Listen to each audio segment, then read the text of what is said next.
What's up? What's up? It's the Arthur Most Experience with Deke. I'm Arthur Moats, and that's my main man, Deke. What's good, bro? Man, I am trying to catch up with where I am currently at right now, man. It's been a busy day, but it's been an exciting day, man. A fun day. Got my mama in town and my favorite aunt, my Aunt Saran, in the building with her. So, that's dope. Ton of fun, but they literally just pulled up right before showtime, so it was kind of chaotic.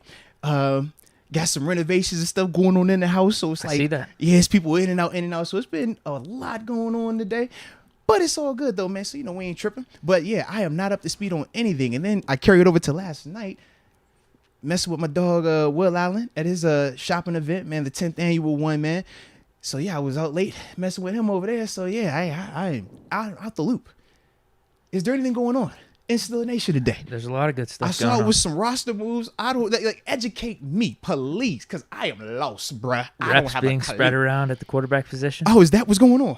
Yeah, are we getting into this right now? You want to? Are you? I feel like you're playing. I feel like you're joking with me, but it's all good, man. No, I'm being serious. So you playing? There's some stuff going on. You're playing. It's cool. Tomlin wasn't messing around in his press conference yesterday. I didn't hear the press. Like I said, it's been crazy past couple days. But we'll say that again now. Okay, so in yesterday's press conference. Okay, and we're gonna start the show like how we normally start the show. But I just need to hear this because, like I said, I've been out the loop. I needed to tap in with my dog. I tapped in with my other dogs, Yeah. But I ain't tapping with my dog. So what's happening, man? What's going on? So obviously Tomlin was asked about the quarterback situation. Okay. He says Kenny's in the protocol. We got to see what his participation's like. Okay, let it be the guide and all that good stuff. Right, whether he gets cleared or not, how many reps he gets, all that other jazz. Right. But obviously he's QB1. So he's getting asked, if Kenny can't go, what are you doing? I assumed he was going to say Mitch has been back up this whole time, QB2, so he's just going to step in. What do you mean? Like that's what he does, yeah. We're going to stay consistent with that. He did not commit to Mitch. Now, when you say he didn't commit to it, what do you mean? He said both him and Mason were going to get work throughout the week, which was then confirmed today as both split first-team reps. Split them. Kenny Pickett was limited in practice. Okay, so okay. Mitch and Mason both got some work. Oh, so this legit then. QB2 competition. Competition. That's not good when it's happening. What are we, week 4, we're week 14, week 15? That's not good.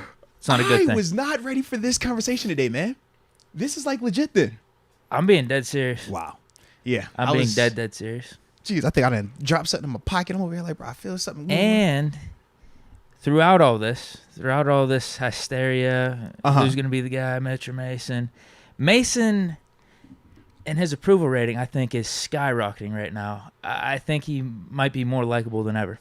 Oh, my God. The self-awareness is absolutely off the charts. He's become, low-key, a little bit of a comedian because yesterday when Tomlin was talking about Mitch and Mason as the number 2 quarterbacks, or just backup quarterbacks, right?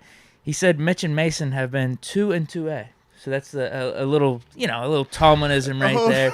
Even though Mason has been inactive the whole season. Wait. And Mitch has been 2. You are not going to just slide that in and act like we didn't. Who said they were 2 and Mike what? Tomlin. Coach T. Head coach Mike Tomlin. That guy. He said that Mitch and Mason have been 2A and 2B? No, Mitch has been 2 and Mason's been 2A. Oh. I was unaware of. Wow, that he speaks very highly. Then, all right. If you're gonna do a list, 2A is 3rd on that list. He's just phrasing it and buttering it up a little bit. Bro, Mason has been 3rd on the QB list this whole season. That is funny. But that is funny. Mike Tomlin has referred to that 3rd as a 2A. Oh, because it's not just no 3. Anybody can have a 3. We don't have 3s. We have 2 A's. We have 2 A's. Yeah, that's what we have. Yeah, like if Oladokin was on the roster, I don't think he'd call Oladokin 2A, right? He'd say Oladokin is 3. Or would he be 2B if he was on practice squad? Maybe. This is funny, bro. Maybe. But no, here's what Mason's response was today. This is incredible. They asked him about the whole 2-2A thing, and Mason says, I feel like I've been inactive. That's about right. Hey, Mason, you feel like you've been 2-8? Hey, man, he said you was 2-8. I feel like I've been very much inactive. How about this one? Yeah.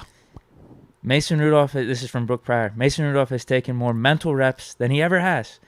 Is there any benefit to that? Hey, Mason Rudolph's answer: I think physical reps are more beneficial.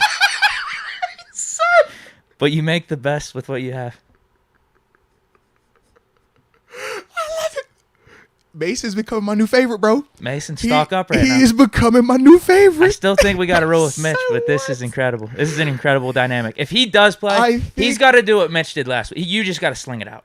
Oh, you have to be trying to throw for 400 yards. Bro, what? I'm going – yeah, mad. You're going to have to yank me off this field, okay? Yeah. Yeah, you're cutting off the cord to Canada's headset. Hilarious. You're not listening to any of the plays. You're just doing 4 verts every time. Wait, so I think physical reps are a little bit better than the mental. Fair enough. So that's what's going on right now. And you know what? This could be a good transition just to the Steelers injury report, because we got some surprises, both positive and negative. That is funny. TJ Watt, not on the injury report. Yeah. Mm-hmm. He's 100% healthy now. Yeah. I guess so. Kenny's limited. I already went over that. Yeah. Cam Sutton with a neck injury / stinger. Limited. Najee Harris hip, DNP. Miles Jack groin. I thought he had a knee. He's had a knee before. Knee or ankle? Yeah, he's had knee. I don't think he had hammy. Yeah, I think he was knee, though. He's definitely been in the knee category. DNP. Ogunjobi, toe, DNP. That's been all year. Mm-hmm. But then, I guess this isn't that surprising because he did back out of the game for a few plays. Pat Fryermuth, foot, DNP. Okay. But that's our injury report right now. No TJ Watt. No Cam Hayward either. He's usually on here for rest or something. No TJ is interesting, though. I like it, man. All right. So, I still cannot believe that. That's Coach T funny. Mason's low-key super funny the way he was responding, though. That's he said, shout out to Mason. I didn't think he had that in him to talk like that. I didn't think Tomlin would actually start splitting the reps here between Mitch and Mason. Like, that game with Mitch must have really pissed him off. That's very surprising. Well, no, the thing is this. For Coach T, man, he's still trying to win. And he knows that you cannot win throwing 3 turnovers, especially in the red zone. So I think part of that is to send that message even more so to Mason or to Mitch, but also allowing Mason to see that, hey, you don't have the opportunity just yet. But if you do, I'm going to treat you the exact same way. You know, you turn that ball over, like, there are no guarantees that you're going to get another opportunity that following week because of the significance of turnovers, man. Whew, man. I like it, though, baby. I like it. And, man, shout out to the outfit, too, bro. You look good. Thanks. I like your shirt, man. Thanks. You look really nice today. Thanks. I really like your shirt, Deke. Thanks, dude. That color, it looks really nice, Deke. I like it, too. Deke, you know, you really have a nice shirt on. You want to talk about it and you want to talk about, my, like, you know? You got the Jordan flu games, right? Not the those are the flu games, right? Games. Yeah. But those are pretty cool. Historic. I'm talking. We're counting our upper body. You know, the shirts. Yeah. I really like your shirt. I thought you could just pick out something from the full fit. No. It's just the shirts today. I don't know if I can go any further with my compliments. What you mean? I'm just gonna what? stick with what I just said. Just the flu games. Yeah. I low key. You see the back? Oh, damn. You like the back? That's Mitchell and Ness too. It is Mitchell and Ness. It is pretty nice. I might need to get a Steelers version. Wow. I've been eyeing some stuff up on Mitchell and Ness. There's some nice Steelers stuff these days. Mitchell and Ness is they got some good stuff. They got it. Because I definitely got me some fire stuff from Mitchell and Ness, Steelers stuff as well. I got you. I'm with you. But yeah, man, I was just You don't like my outfit? Like I said, the shoes are nice. You just go talk with shoes? You don't like that? Maybe it's because you can only see the front. I got you. I seen it all. You show me the back. I got you. It's cool. They need to see the back. I'll show them the back. You could show them. Here we go. Let me see if any of the fan reviews are in right now.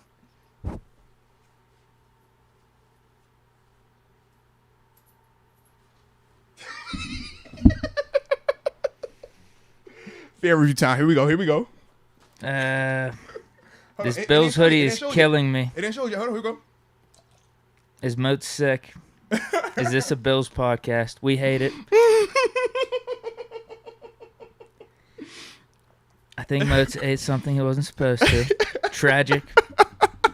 Jesse Miller says that's fly. Hey. Bro, Barian likes it. Uh-oh. Soviet Bear, fashion show time. You say, drip. See? Okay. See, it ain't me. You thought it was just me. See? Mandela Dixon, ain't gonna lie, Moats' hoodie is tough. Come on. Gangsta. Come on, man. Hunter Gaming, thumbs down. Oh! Moats, we love you, but this is not right. Simon Wardell. Rod Dollar says boo. Jari D says disgusting. I think you reading them wrong. Hold on. I got you, bro. I got you. You reading them wrong. Did this man just disrespect us to our face? You reading it wrong. Hold on. Here we go. Rod Dallas. Moats, that fire hoodie, man, I'll throw up on anybody not rocking that. Still smoke. The blue and red. Man, we need blue and red on the walls. I'm with you. Still a Nation on fire. He said he dripping fire. He said he love the colorway. Shout out to Still the Nation on fire. Let's see who else in here. John Doe say gang. He with it. Donna Copeland says, Moats, you got to get Deke in it as well. I'm with you in due time. Say it. Like I said, shoes are cool. Everything else, not so much. All love, baby. All love. So, let's start the show how we normally started, since Deke don't want to compliment my outfit today. Hey, you sure? I thought we both kind of matched it. We got white on. Yeah. You know? I didn't know you were giving out compliments just to try to get compliments back. I'm shallow. I needed it. Yeah. I'm being authentic, and I do like the shoes, but everything else, no. Small victories there. All good. So let us know where you are tuning in from so we can give you those big boy shout outs to start the show like how we normally start the show. It's one of them days though, baby. It's a beautiful day in the neighborhood. And I'm doing this for all of Still in Nation because Deke told me that at times we need the Bills to win. And at this stage, we need them to keep winning because we don't need another wild card team. So that is why I have to put this on again on a Wednesday to just make sure I'm doing my part so they can win. Okay, Deke? That's the only reason. So, yeah.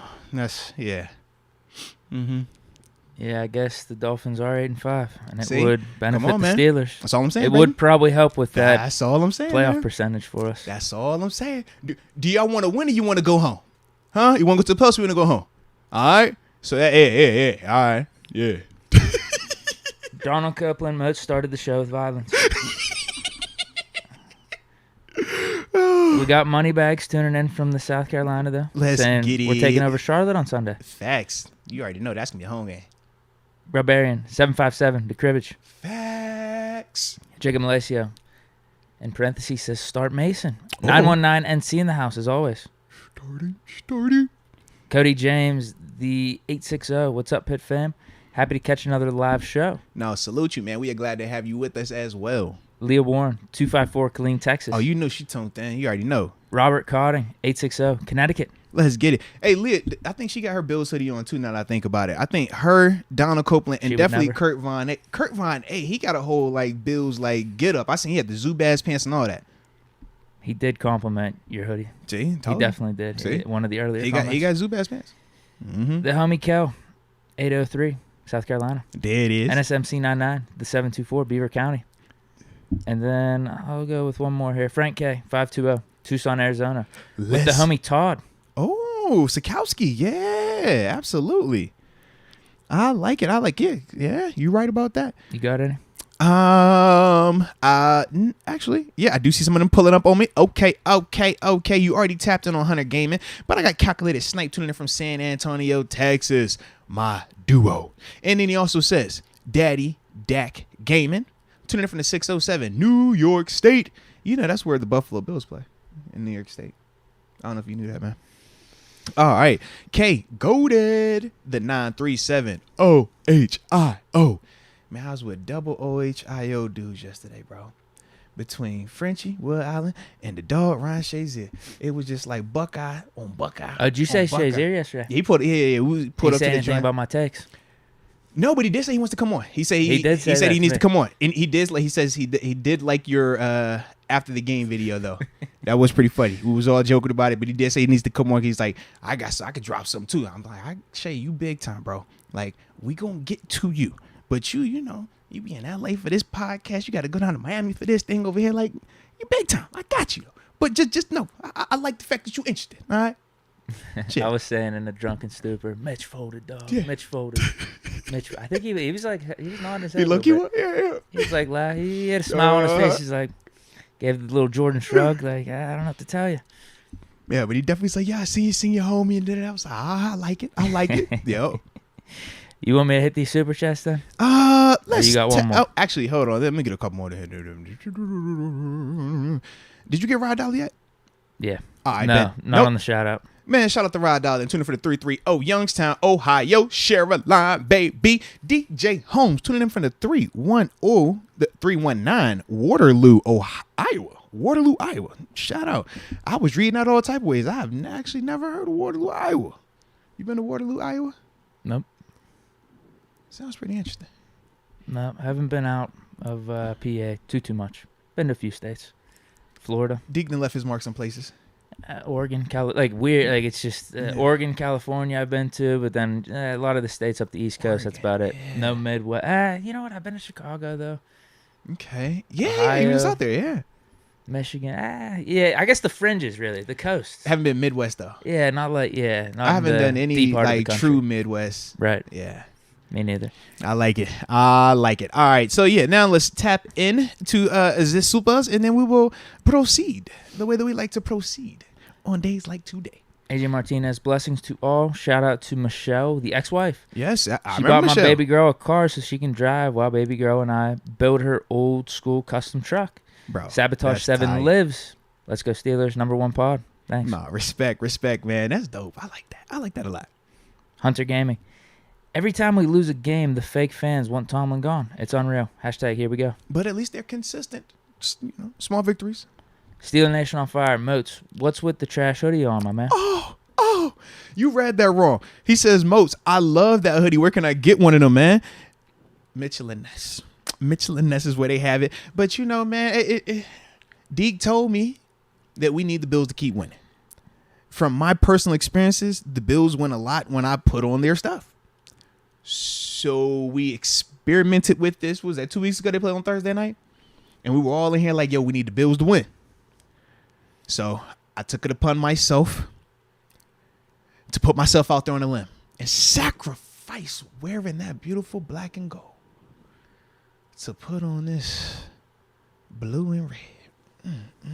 Had to do it for Deke, because Deke the homie. If it was anybody else, no. Anybody else, I wouldn't have done it. But Deke has told me this is what you're supposed to do when you're not in the league anymore. You got to wear your lucky stuff. So that's what I'm doing. Blame him. Don't blame me. His fault. He got blue and red shoes on. I don't know if y'all know that. I just want to throw that out there, too. Why y'all getting on me? We got to wait and see is...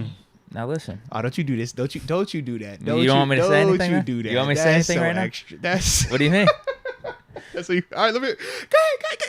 Let's hear.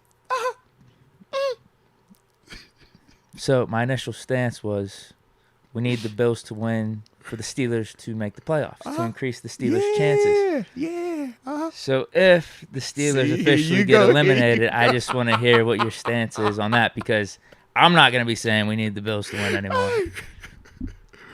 I'm not going to be saying anything like that. Maybe I'm just doing it to make sure that they have even better draft position, and if it gets to that point, okay? So there. Maybe that's why I'm doing it too. If it gets to that point. But we'll cross that bridge when we cross that bridge. Right now, I'm doing this so the Steelers can make the playoffs. Do y'all want the Steelers to make the playoffs? If you do, then you got to rock with it. You got to root for it. We got to make sacrifices. Sacrifice. Wouldn't you agree it's a sacrifice on making Deke? It doesn't feel that way. Oh, that's crazy. It feels like a sacrifice. This is probably a top 5 style of happiness I've ever seen from you, actually. What? This year. What? Yeah. For the top 5? In the top crazy. 5 for this season, yeah. That's crazy. Probably over the last 3 or 4 months. This has been a chill year. I'm just, it's chill, man. Ain't nothing going on up there. No, it's 10 wins. Ain't that crazy? That's what I mean. You're really happy right now. It's just 10 wins, bro. Everybody get 10 wins. You're real pumped about that hoodie, dude. There was no reason to compliment this Pirates jersey. I've worn it multiple times on this podcast. It's nothing new. You went out of your way, complimented. I even got about the chair, Roberto Clemente jersey.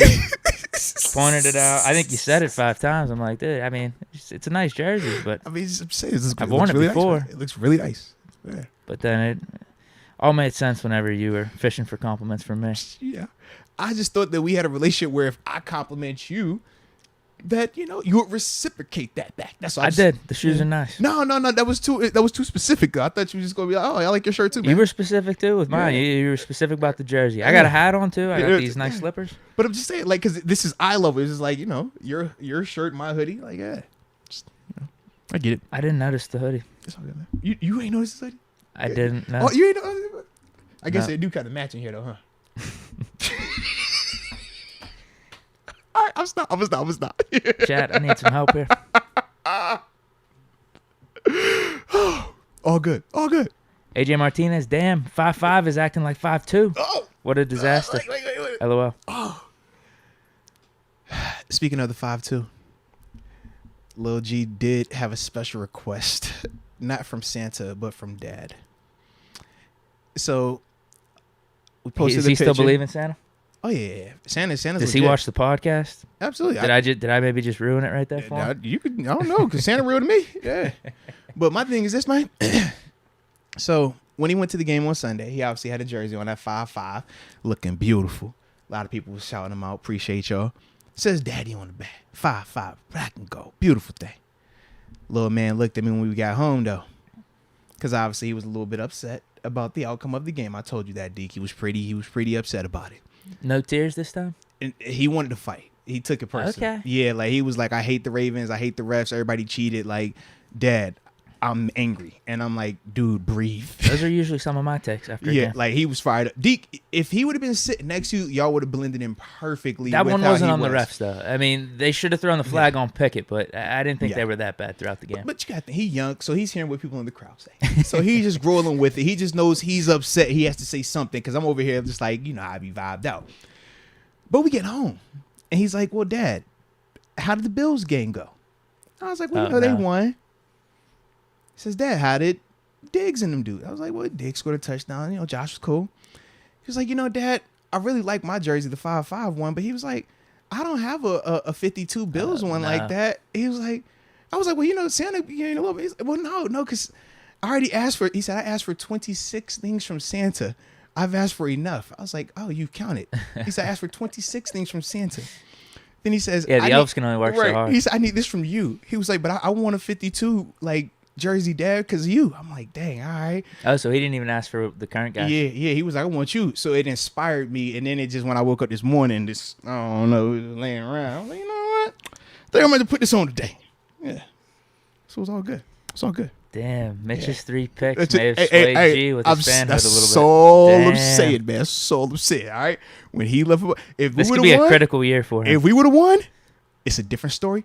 He's on cloud 9. The first thing was Kenny going down. Him, like, he likes Kenny, right? Right, because he's like, yo, it's Josh Allen number 1 for him, then it's Kenny number 2. Stephon Diggs number 1, George Pickens number 2. Actually, no, Justin Jefferson number 2, then it's Pickens. So when Kenny goes down and then we lose, and then it's like, oh, I hate this. Oh, but wait a minute, the Bills what? That was, you know what I'm saying? So yeah. This is a very, very critical year. Steelers, can we keep winning, please? Because it gets really tough. It's really tough. I'm trying to keep him, on this side, but it's times he be like, you've been hands off, I think. I'm trying my best. What you mean? I don't think there's any swaying. If I anything, try so hard. If anything, it might be to that team up north. We come here, we play football. We throw a Steelers football. The football has a Steelers logo up there. Does he play Madden? No, well, he does. He picks the Bills, though.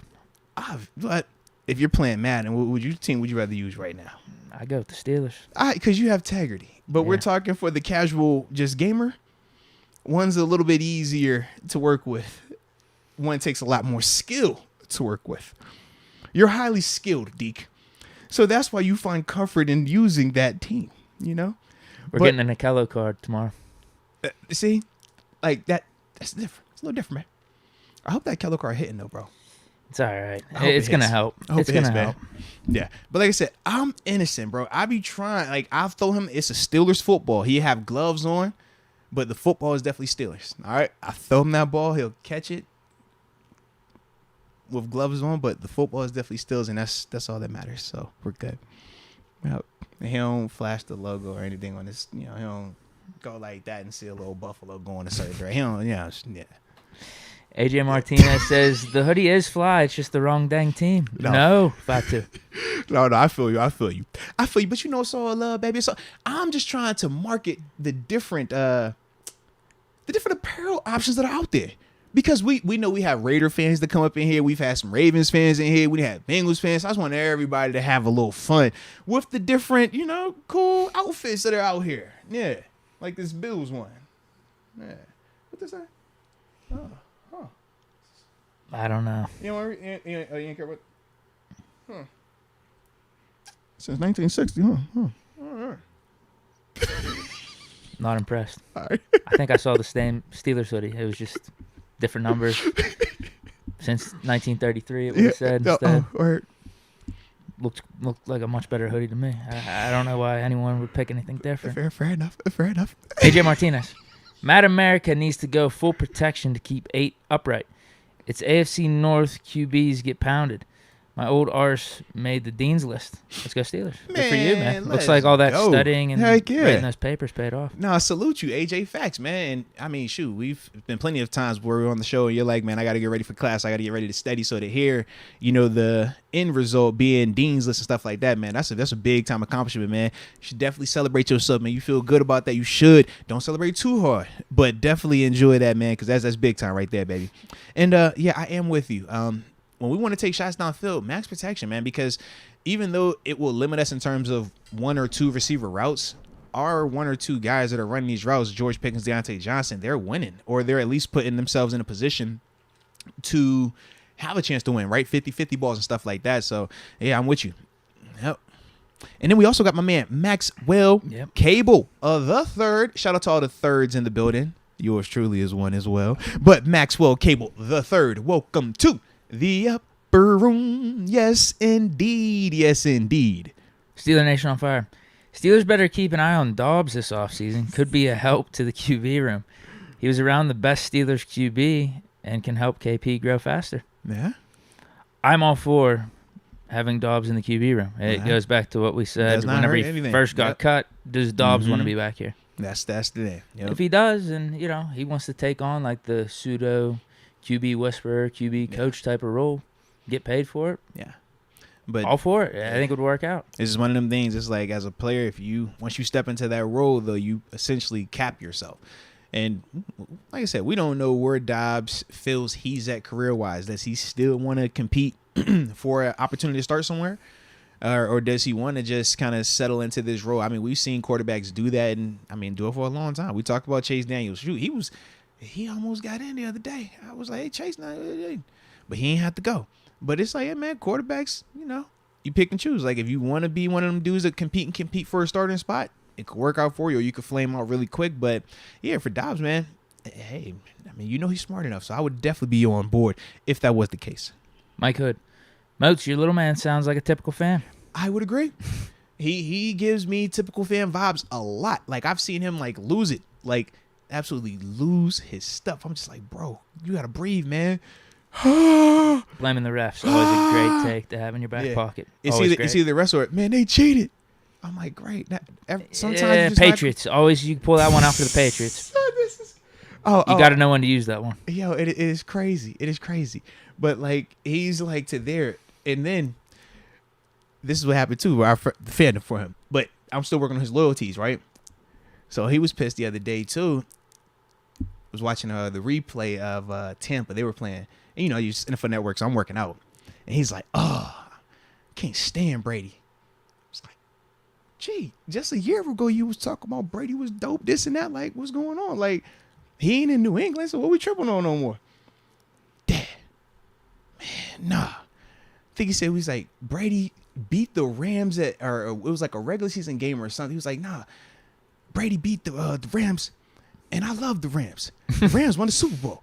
Oh, no. I'm like, what? Oh, no. So then he's like, yeah, I hate Brady because he beat the Rams. You can't beat the Rams. Like, the Rams were the best team ever. They won the Super Bowl. I'm like, great, hold on. They won the Super Bowl last year. That's not making the best team ever. They was the best team last year.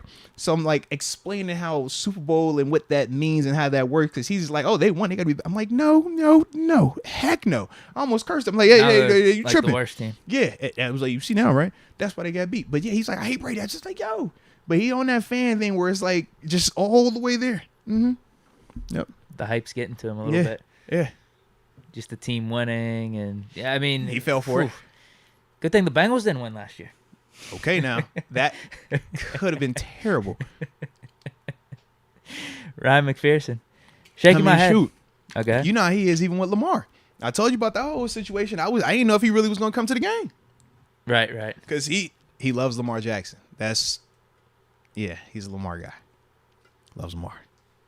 Lamar's a good quarterback, but he's with the ops. This is facts. And, there might be times where I might have showed him some Lamar Jackson highlights. And, it was just a little different for him seeing that type of. I mean, I remember whenever I was a kid, seeing Michael Vick. It was like, literally, that's what it's like. When I watch him look at those, that's how I felt watching Vic highlights. Same, yep. That's what it looks like, though. He's like, what? Oh, like, yep, that's how it happens. Vic had that cannon, though. Facts. Vic had that day going. Was it the Michael Vick experience, bro? Look, yeah. Throw that, man. Come on, bro. Ryan McPherson, SMH. I forgot about the show, but I'm now tuning in. What do you think about KP practicing today? Good sign? Question mark. Playoff chances? Question mark. Peace from AZ. Hey man, shout out to you, Ryan. Man, we're glad that you are tapped in with us today. Him practicing is definitely a good thing. Number one, obviously he's still in the protocol, but for him to be able to at least be out there lets you know that he's at least symptom-wise, they can't be as significant as the guys that have to be locked in, the room and in the dark because the lights hurt them or motion hurts them and stuff like that. So that's at least a positive step in the right direction. Now, we don't know, how much longer it is for him to clear. We are anticipating it probably being Saturday when he'll take the test again and stuff like that. But, for him to be out there at least practicing, yeah, that's I would say it's a good sign. I mean, shoot, he came back in the game. That was the other part too. So, yeah, I do feel like that's a good sign. AJ Martinez, good info on 6. I was hating. What's he talking about? On 6? Good info on 6. I don't know. I figured if you kept reading, I was just going to figure it out. Patrick Queen? Probably. I was going to say Baker, but he changed his number. I don't even think we were talking Baker up before that Thursday night game anyway. Baker wasn't number 6 out. No, he's like wearing 18 or 17. 17, yeah. He's wearing something weird. He's got to be talking about Patrick Queen. He says, I was hating. Diggler wearing blue suede shoes for Pitt. Turn it up for Watt, 5'5". Oh, no. Santa lives. His name is Moats. D. Brown, Barbarian, and AJ. Hey, let's go. Great comment. Let's go. Much love to my children, Lexi and Tony. Shout out to Lexi and Tony. Love it. Yeah, you for your own household, you're Santa Claus. But D. Brown, AJ Martinez, who else did he mention here? Chat move. Oh, Barbarian and AJ. Yeah, I'd say those are the kind of chat Santa Clauses as of late, right? The Santas of the house, of the daddies. Nah. Dropping some big time chats. I call a regular Santa. Yeah, he pull up. He come right through the chimney too. Ryan McPherson. Deke, what do you think about Ben thinking about going to SF after Jimmy G's injury? No. Whoa, what happened? He had to have been trolling or something. What happened? I told you, I've been out of the loop, like seriously. He mentioned, I don't know if it was I didn't see it. So I'm going strictly based off what people in the Twitch chat told me. I think this was yesterday or 2 days ago. Yeah. And they said 49ers were brought up. Ben come back. Hey, what do you think, man? Do you see their situation out there? I think he said like his arm was loose or his arm's ready and he feels good. He was trolling. He was just trolling. Just trolling. That's all. Dude's got a good sense of humor. What's so funny? I mean, it ain't happening. Sure. I promise. You good? How do you feel? I'm just, You got some inside scoop or something? I'm just listening to you, man. You like trying to talk yourself into it. You convincing yourself. You're nervous. I mean, dude can still play. I know that. We ran him out of town. We'd be 9-4, 10-3 right now. It's his decision on what he wants to do, but I just feel like he's too loyal to the city, to the Steelers. Wants to just be one of those guys, one team, whole career, to be a legend that way. I mean, when you win it at multiple spots, though, they talk about them a little different. Would San Fran be favorited if he was there? They got all the pieces. Coming out of the NFC. Mm-hmm. Listen, I'm not going to back down from what I said. I think the dude can still play. Knows how to win. He's a champion. So if he won the Super Bowl out there, how you feel? With the MVP. Wow. With the MVP. That would be an interesting storm of emotions right there. Obviously happy for him. Yeah, I mean, we'd all be happy for him. Obviously happy for him. I would probably be... Most of my takes would probably be negative, though. Honestly, just ripping on the Steelers organization and the sabotage. And all the fake fans saying, you ran this dude out of town. Yeah. That's probably like 90 That's the way you would go. To 90% you would go that way. Of my takes. 95%, yeah. Yeah. It would be like a storm within me. Because that would be rough. I was like, that would be I'm happy for you, but dang, you had to do all that there? Like, that's where you had to get it at? For him, but yeah. That is pretty funny. Yeah, that would be interesting.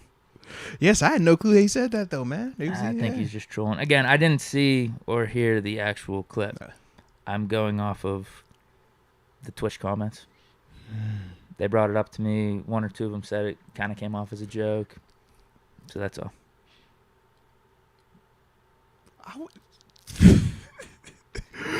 Just for the to see how you would have to deal with it, I would love for him to go out there, but at the same time, like, our shows would probably be putting up some good numbers. Huh? It would be nuts. It would be nuts. But I'm like, 7, just chill. You ain't gotta do all that. But it would just selfishly, I would love that. Selfishly, he's definitely got something in him that probably wants to show that he could still play. That's because he's dropped multiple times throughout this offseason, even on his podcast, little hints. Yeah. Saying like, yeah, they ran me out, kind of wanted to still play. You see the hints. They didn't want me back. And I believe him. I mean, I was on top of the story before he even brought it out. You said he looked like he in shape. I don't know about that. He's been drinking a lot of these beers on the podcast. But they low fat, ain't they? Low calorie? I have no clue. They diet? Are they They look like those craft beers, and so sometimes those could be a little heavy. Okay. But he is big Ben.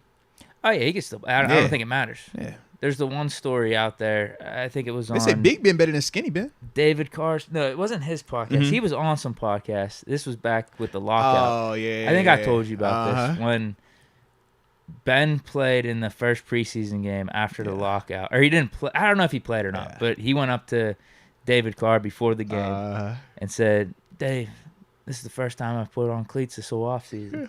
And this is, probably 3-4 weeks before the season starts? That's just legendary shit right there. Yeah. And he just goes out there and plays at a high caliber. That's how you do it. Lou Boy. Yo, why the hell Sims duck on that interception to Muth? Yeah, there's a lot of conflicting reports out there about this one now. Yeah. What do you think? Sims said it was his fault. He didn't run the route shallow enough. He ran it behind Smith. Okay. What he was supposed to do was run in front of him so that drew Smith away to clear the spacing out a little bit better. Yeah, it's all you're trying to do is And then Mitch says it was on Mitch. Like, he blamed himself for it. Because Mitch said that he should have moved off of the route because the timing was off. Move was still going to be the timing off. And the thing with Sims, regardless if he runs it at the correct depth or not, what he's trying to do is be bait. He's trying to get Roquan to move off of his spot. And the only way Roquan is moving off of his spot is if Mitch takes him off of his spot, because Roquan is not a Big Ben pump fake there. But Roquan is going to be keying off the quarterback as his zone. So that's why I was like, I mean, I hear the Steven Sims part and I get what they're trying to do, but yeah, if Mitch never moves the linebacker, that linebacker is in zone. He's not worried about Sims going across because he got another defender that Sims is going too. So if Mitch don't look that way, he's never going to move. Mitch stayed looking here the whole time at move, so that's why he never moved. And when he took that front off, that's when you see Roquan actually make the move and go ahead and get the rock. What do you think would have been the better play for Mitch? Look at Sims first on that drag? You can try it, but the thing was this, though. Because this is the issue. It's timing. If Roquan doesn't move when Mitch looks at Steven Sims, you're still going back to putting that ball between Roquan, Queen, and the safety. You know what I mean? So, like, it's part of that issue. Then you just dump it off to Sims. Well, no, Roquan's I would say, yeah. Right? I would, like, if we're talking about the move part, that's where I'm like, I don't see how that's working unless you can get that piece. But in terms of Sims, I like the Sims part. Yeah, that would make sense in terms of dumping it off to him. Yeah, just whatever you do, don't turn it over. That's reality. Don't turn it over. Yeah. AJ Martinez, the punter. 6, the punter. Oh, Presley Harvin. Oh, okay. On the whole snap thing. With the 17-yard punt. Oh, got you. Yeah. Steeler Nation on fire. Dobbs got snaps with the second team once. Dobbs was mostly getting with the third team, and Dobbs only plays with the starters against the Raiders. Dobbs never took third. Dobbs took 2A reps. we don't have a third team here in Pittsburgh. We have 2 and 2A. I don't know if y'all know that. Deke informed me that's what Coach Tomlin has referred to the third streamer now. It's 2A. That was good. So 2A. He was 2A, man. Yeah. He was what, 2B then last year? You silly. It was Big Ben, Mason, then Haskins, and then it was Dobbs. So Haskins would have been 2A. Mason was 2. Yeah. Big Ben 1. There we go. 2B. Yeah. Yep, 2B. 2B reps. Mike Hood, the question was asked if Ben on his podcast, and Ben gave a look. He ain't going anywhere. There it is. He's too into being a father and husband right now. Like I said, Nah. I think from what people were saying in the Twitch, it was more just like a patrol. Nah, good. I'm happy, man. Enjoy being a dad. Sometimes enjoy being there a is husband, man. truth to the comedy, though. His arm still probably does have it. The arm? That's cool. Yeah. I like it, man. I like it. So, with that being said, man, let's tap into our first topic, because we like right on schedule, too, man. Oh. What do we got? What do we have? And it is likes and don't likes, because we got the Carolina Panthers this week, ladies and gentlemen. And we got to talk about what we like about them, folks, and what we don't like about them as well. So, like we always do, man, drop 3 things in the chat that you currently do like about this Carolina Panthers team. Por favor. Just likes and just 3 things. Alrighty. So I'll go first, man. The first thing that I do like about this Panthers team, specifically is on their offensive side of the ball. I like their identity. They don't try to get cute. They know who they are. And under Coach Wilkes, shout out to Steve Wilkes, my former Arizona Cardinals head coach. Good to see him doing well. But their offensive identity, man, it looks like a defensive coordinator or a defensive coach is their head coach. They are physical. They want to run the ball. They're going to have big body personnel groupings. They bring a extra offensive lineman out there, move him around at fullback like Patrick Ricard, but not as athletic. But they don't try to get too cute right now, man. They're trying to run the ball, occasional hit on play action, and not turn it over and play defense. But to me, man, just being able to see a team have an identity that they're willing to stick with regardless of how pretty it is or not, I do like that about them. So, this would be my second one, but since you brought that up, I'll just kind of extrapolate off that a little bit, because I have rushing attack. Man, you dropping an SAT word like that on us? Let me find out, Deke. Let me find out. I was good in school. I hated school. Let me find I was out. good in school. Mm-hmm. So, their last 4 games running the ball, 232 Falcons. Yep. They had struggles just like us against the Ravens, though. 36. 185 versus the Broncos. 223 against the Seahawks. And this is all after, this is just the last 4 weeks. They don't have Christian McCaffrey anymore. Nope.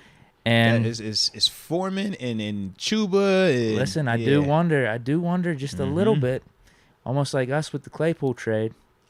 We get rid of Claypool. Simplifies it, yeah. Yeah, however you want to say it. You start getting different personnel on the field. Yeah. Christian McCaffrey, there's times where maybe since he's on the field, you want to pass the ball a little bit more, or just because he's that type of asset in the passing game. Yeah. But now, since they have a Foreman, they got Hubbard, they are just running those two running backs like we've been doing the last 4 games before this Ravens game with a Najee Harris, a Benny Snell, and a Jaylen Warren. Now, I do wonder, and I think this is what you got to compliment them on, and you said it, they just stick to the running attack. They stick with their identity. They know what they want to do because they're doing that, and then they're having Sam Darnold do some play action and just having him not turn the ball over, make some plays with his legs at times when he needs to. But some of the critics of our offense over these last 4 weeks, could we say the same thing about the Panthers rushing attack? Those 232 against the Falcons. Terrible rushing defense. Broncos, not good either. They're in like the bottom half. Yeah. Seahawks, bad rush defense. Struggled against the Ravens. So, I mean, they're stoppable. But that's what they do. And I actually think Donta Foreman, I thought he was a knockoff Derrick Henry last year. He's actually rounding out to be a good running back in and of his own right. I think he's got like 600 yards over these last like 5 or 6 games. Yeah. So good for him. He looks good. Chuba Hubbard, he provides a little bit of a change of pace for them. And they have that other dude. I don't even remember what his last name is. Number 20 something. Yeah. He's like their third running back. Blackshear. Raheem Blackshear out of Tech. Yeah, he's got a little bit of that scat back to him too. So yeah, they got a nice, just 3 guys at the running back position, and they are sticking with what they want to do, and that is running the ball ever since Steve Wilkes took over. I mean, you said it perfectly. Absolutely, man. The next thing that I do like about them is their talent on defense, specifically their young talent. Brian Burns, J.C. Horn, C.J. Henderson. To me, man, I'm looking at those 3, and I'm just like, you got some dope pieces right there. You watch Brian Burns sitting at 10.5 sacks this year. He's literally the only guy up front that wins one-on-ones. Literally. Like, they'll blitz and create some pressure that way, but he's the only, like, to me, pure pass rusher that's going to dominate or you have to worry about taking over. When I look at J.C. Horn, though, man, this dude is as good as you want to have at corner. Good size, range, speed, physical, ball skills. C.J. Henderson, similar with him, man, obviously a high pedigree guy.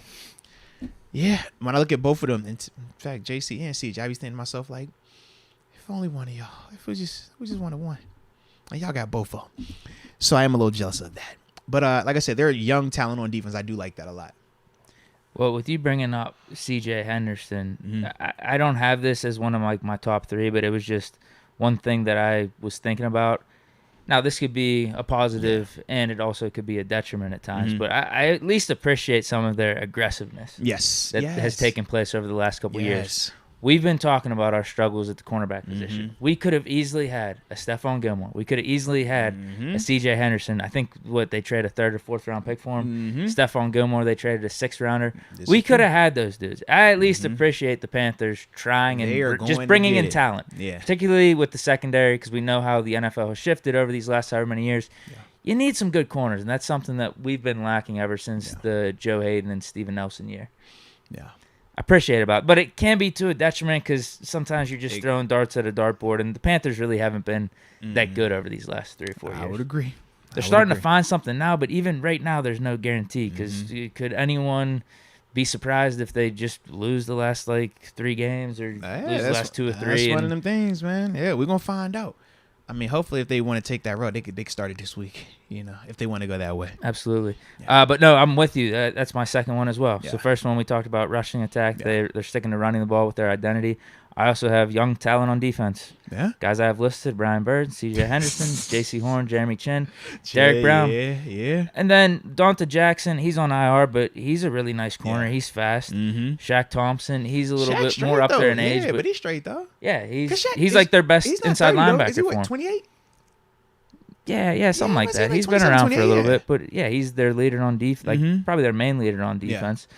So the talent's there, the young talent. It's almost, I'm trying to think of a team to compare it to a little bit, but they have some top tier or just kind of young talent, but it kind of drops off. It does. It's like That's you have, the thing. It's you have levels big to drop it. You have off. these guys that you're really excited about and that are playing well right now. I just wouldn't, I wouldn't consider a lot of these guys, top 5. Maybe I don't know if you're talking about J.C. Horn as a top 5 cornerback. He might be in the top 10 range, but outside of him, are we talking about dudes that, man, the top 3 or 4 at their position? Right. But they are really good, nice though. young talent, and they're making plays right now. But then there is a drop-off, and that's why the defense is a little inconsistent for them. Yes. It's sometimes great. It's almost like us. Sometimes we're great on defense because we do have some of that top-tier talent. Yeah. But then it's just not all the way there sometimes when you have some injuries and stuff. And that's what you're seeing with the Panthers, too. Yeah. No, absolutely. Absolutely. The last thing that I like about them is that they're playing with house money, man.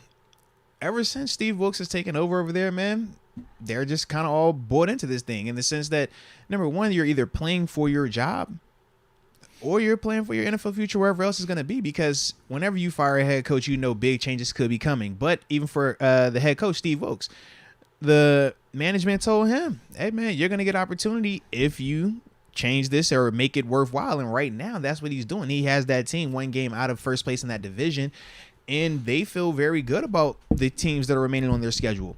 So when you watch them, it looks very different in terms of they are very inspired. They all are running to the ball. They're all playing really hard. Even when the talent necessarily isn't there, you can still just see how they're all really bought into this thing. So that is something that I think is a nice asset for them to have, especially later in the year like this, where we know it isn't as easy to just show up, man. Sometimes it gets a little more difficult when that road narrows and the standings keep showing up and you're like, dang, man, we still ain't in there yet. We still ain't there yet. So for me to see them just respond to how they've been with the adversity that they had, it's really impressive, man. So that's why I say playing with house money. My third, their shitty division. I envy them right now. They're 5-8 and can still win the division. We are 5-8 and the bottom dwellers of our division. That's crazy.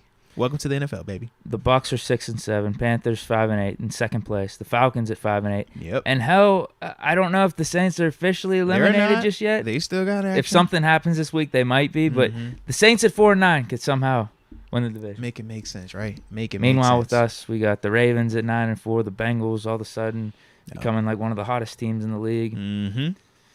Frustrating. Really frustrating. So, yes, their shitty division is something I like about their team and their franchise right now. And rightfully so. It's benefiting them greatly. So let's see, get a couple of these a couple of these chats in for what y'all liked about them. It's been about a minute and a half, and after that we get back into these Don't Liz Ikes. So we got the homie Jeremy Ramos. He says, I like the Panthers run game, Brian Burns and J.C. Horn. Rod Dallas says Dante Brown, along with J.C. Horn and offensive play calling. Interesting. Okay.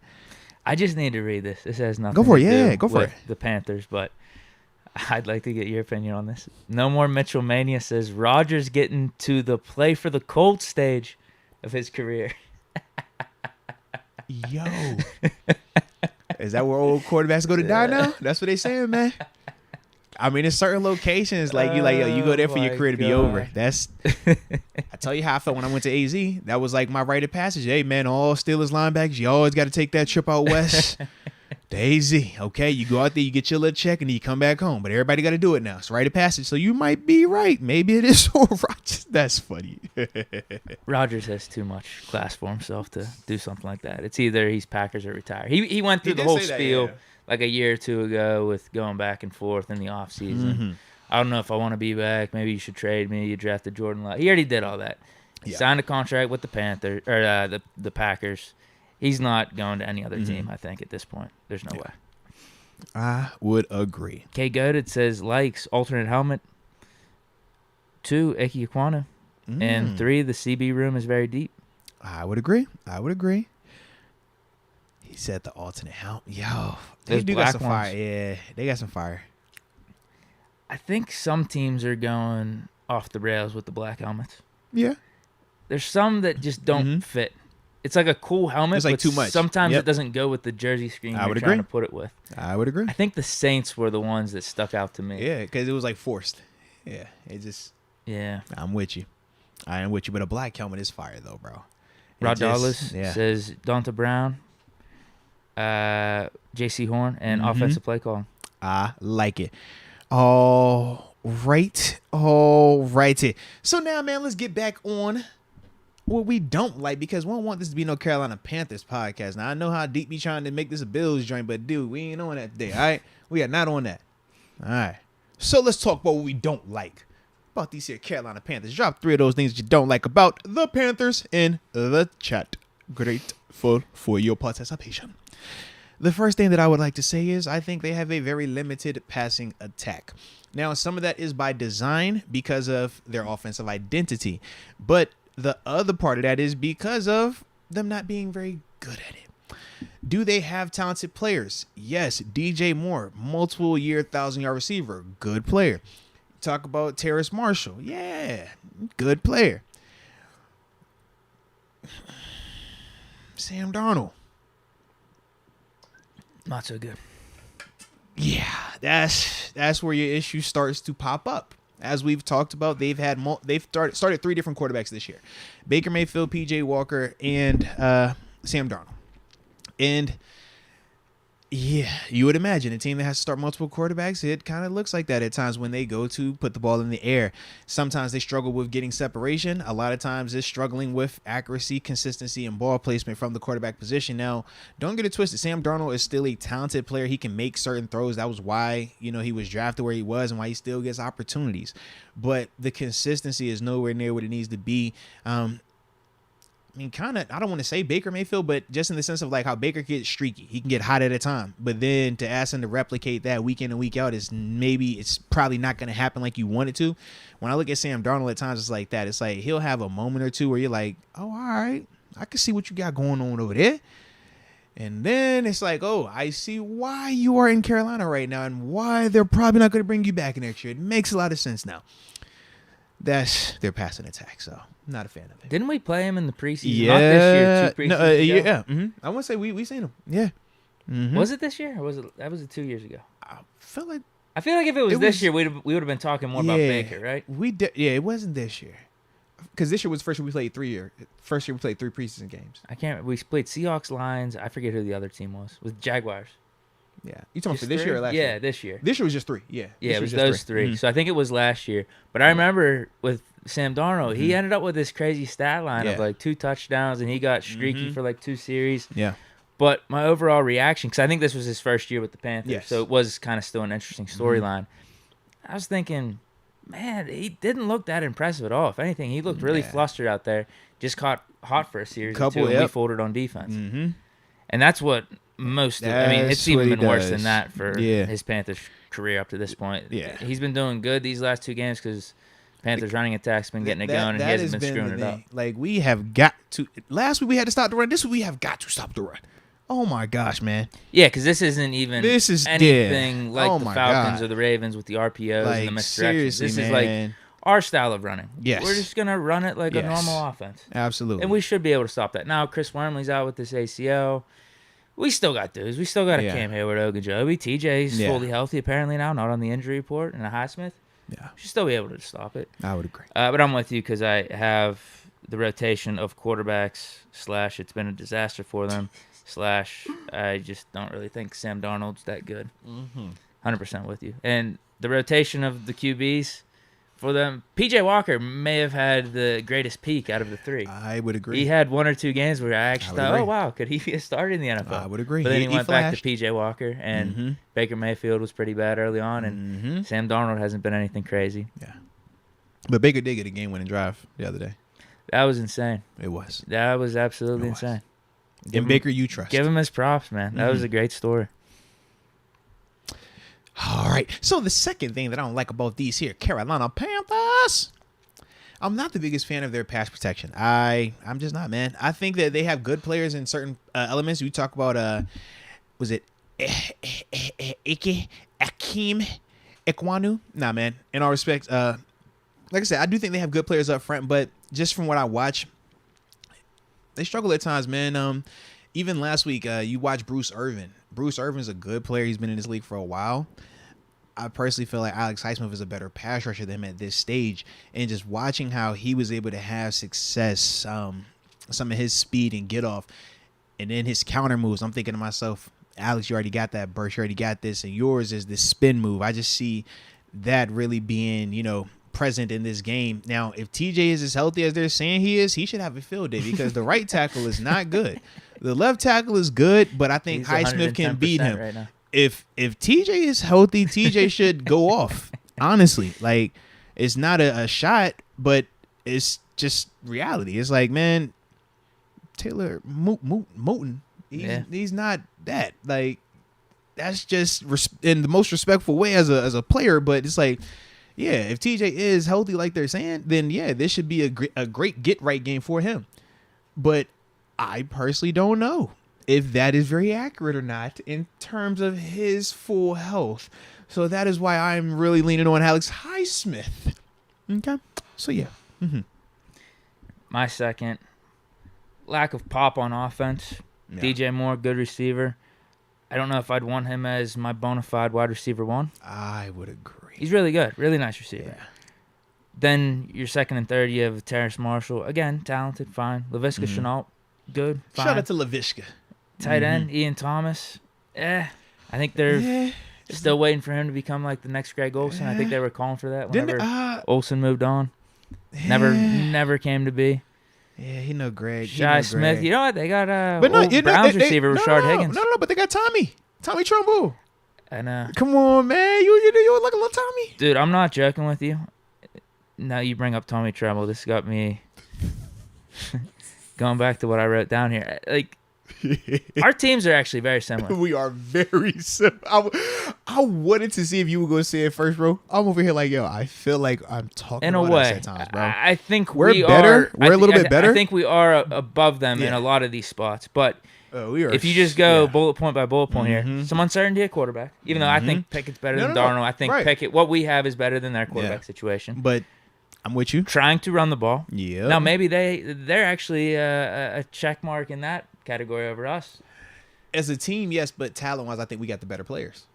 In terms of our running, I take Najee over Deontay. Or Donta. Or how you pronounce it? Well, because on the broadcast, they were saying Deontay. Oh, wow. Yeah. And that's what made me change. I'm like, well, they definitely said Deontay on the broadcast, I think I'm right on man. that one. Trust me. I think they were boxing because they was definitely saying Foreman. Deontay. They was definitely saying Deontay. Deonta Foreman. Donta. It's just Donta. I think it is. Look, dude. It says on ESPN, D''O''N''T''A.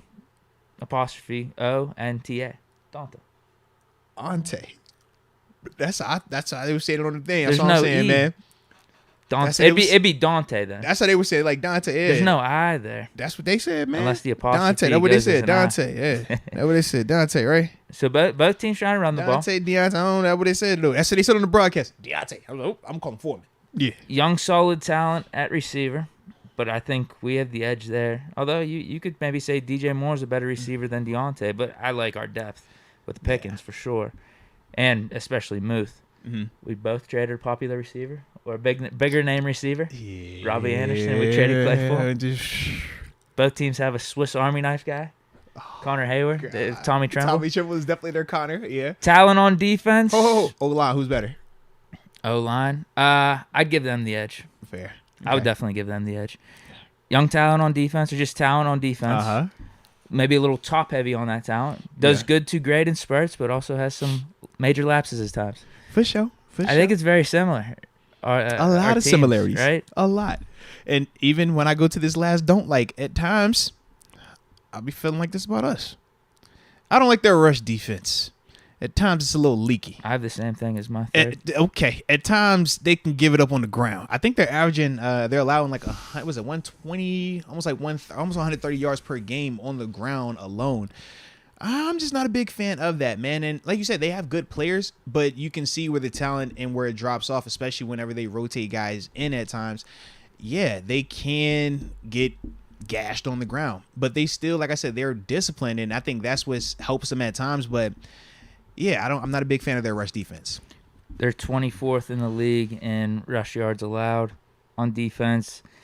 And yeah, if you just look through their game logs, 217, this is back in week 1, 100 on the ground. Well, actually, let me just make this short. There's only been 3 games out of all their games this season, which is 14? No, 13. 3 games out of 14 games where they haven't let up double digits on the ground. Yeah. And last week, you could even say that was maybe a little bit more due to game flow because they got up on Seattle real quick. Seattle, they out the break, they turned the ball over like on some just weird stuff. But yeah, because 46 was only given up to Seattle. Yeah. But yeah, I mean, there's hundreds of yards given up on a game-by-game basis by the Panthers. And you're right. I mean, Derek Brown's a beast. Brian Burns, we love him. Mm-hmm. Outside of that, they just got some Jags. Not trying to be disrespectful, but just guys, yeah, I would agree, man. And the results are what they are. I mean, they're giving up a decent amount on the ground. So I would agree. This should be more along the lines of what we were doing against the Colts and Falcons, I think. As long as we want to stick to the run. Yeah. But as I said, if Mason gets in, I think you just sling it. He gonna be checking. Even Mitch, man, I don't know. You just sling it out there, man. What those two guys got nothing to lose. Check. Bird. Wouldn't it be more entertaining for us as the viewer, as Steeler fans, to just see, like, if it's Mitch or Mason? Now, if it's Kenny, I want us to try to win, get back to what we were doing. If it's Mitch or Matt, just go out there and sling it, man. Just get it off your chest, You guys got man. nothing to lose. You're not the future here. Just do it. I mean, if you take, I think it'd be more entertaining. At least like that. I can see that. That would be hilarious, though. That would be very hilarious. All right, let's get ready to hop on this line real quick as well. Then from there, we tap back in. Supers sound gravy. Is TG calling? Or is that what we're doing? Yeah. Talking? Yeah. It was weird because my phone was ringing. I wonder if TG was trying to call me. He might have been trying to call you, man. Yeah. Are we late? We're a little late on him. Technically, yeah, but technically no, because he won't answer on the phone no way. Okay. He'll never answer on the first ring. Go down. All right. Well, yeah, I think I got all the supers too. I like it, and we also will get back to the rest of those likes, or excuse me, those don't likes that you put in the regular chat as well. I did see those. There was one good one I want to make sure I read. I might even have to screenshot it. It was pretty good. Oh, righty. Let us get it set up. Yo. All righty. Let's call him up. See what he on. See what he on. Blow my eardrum out, man. Oh, God. Hello. My dog. Uh-oh. My guy. There he is.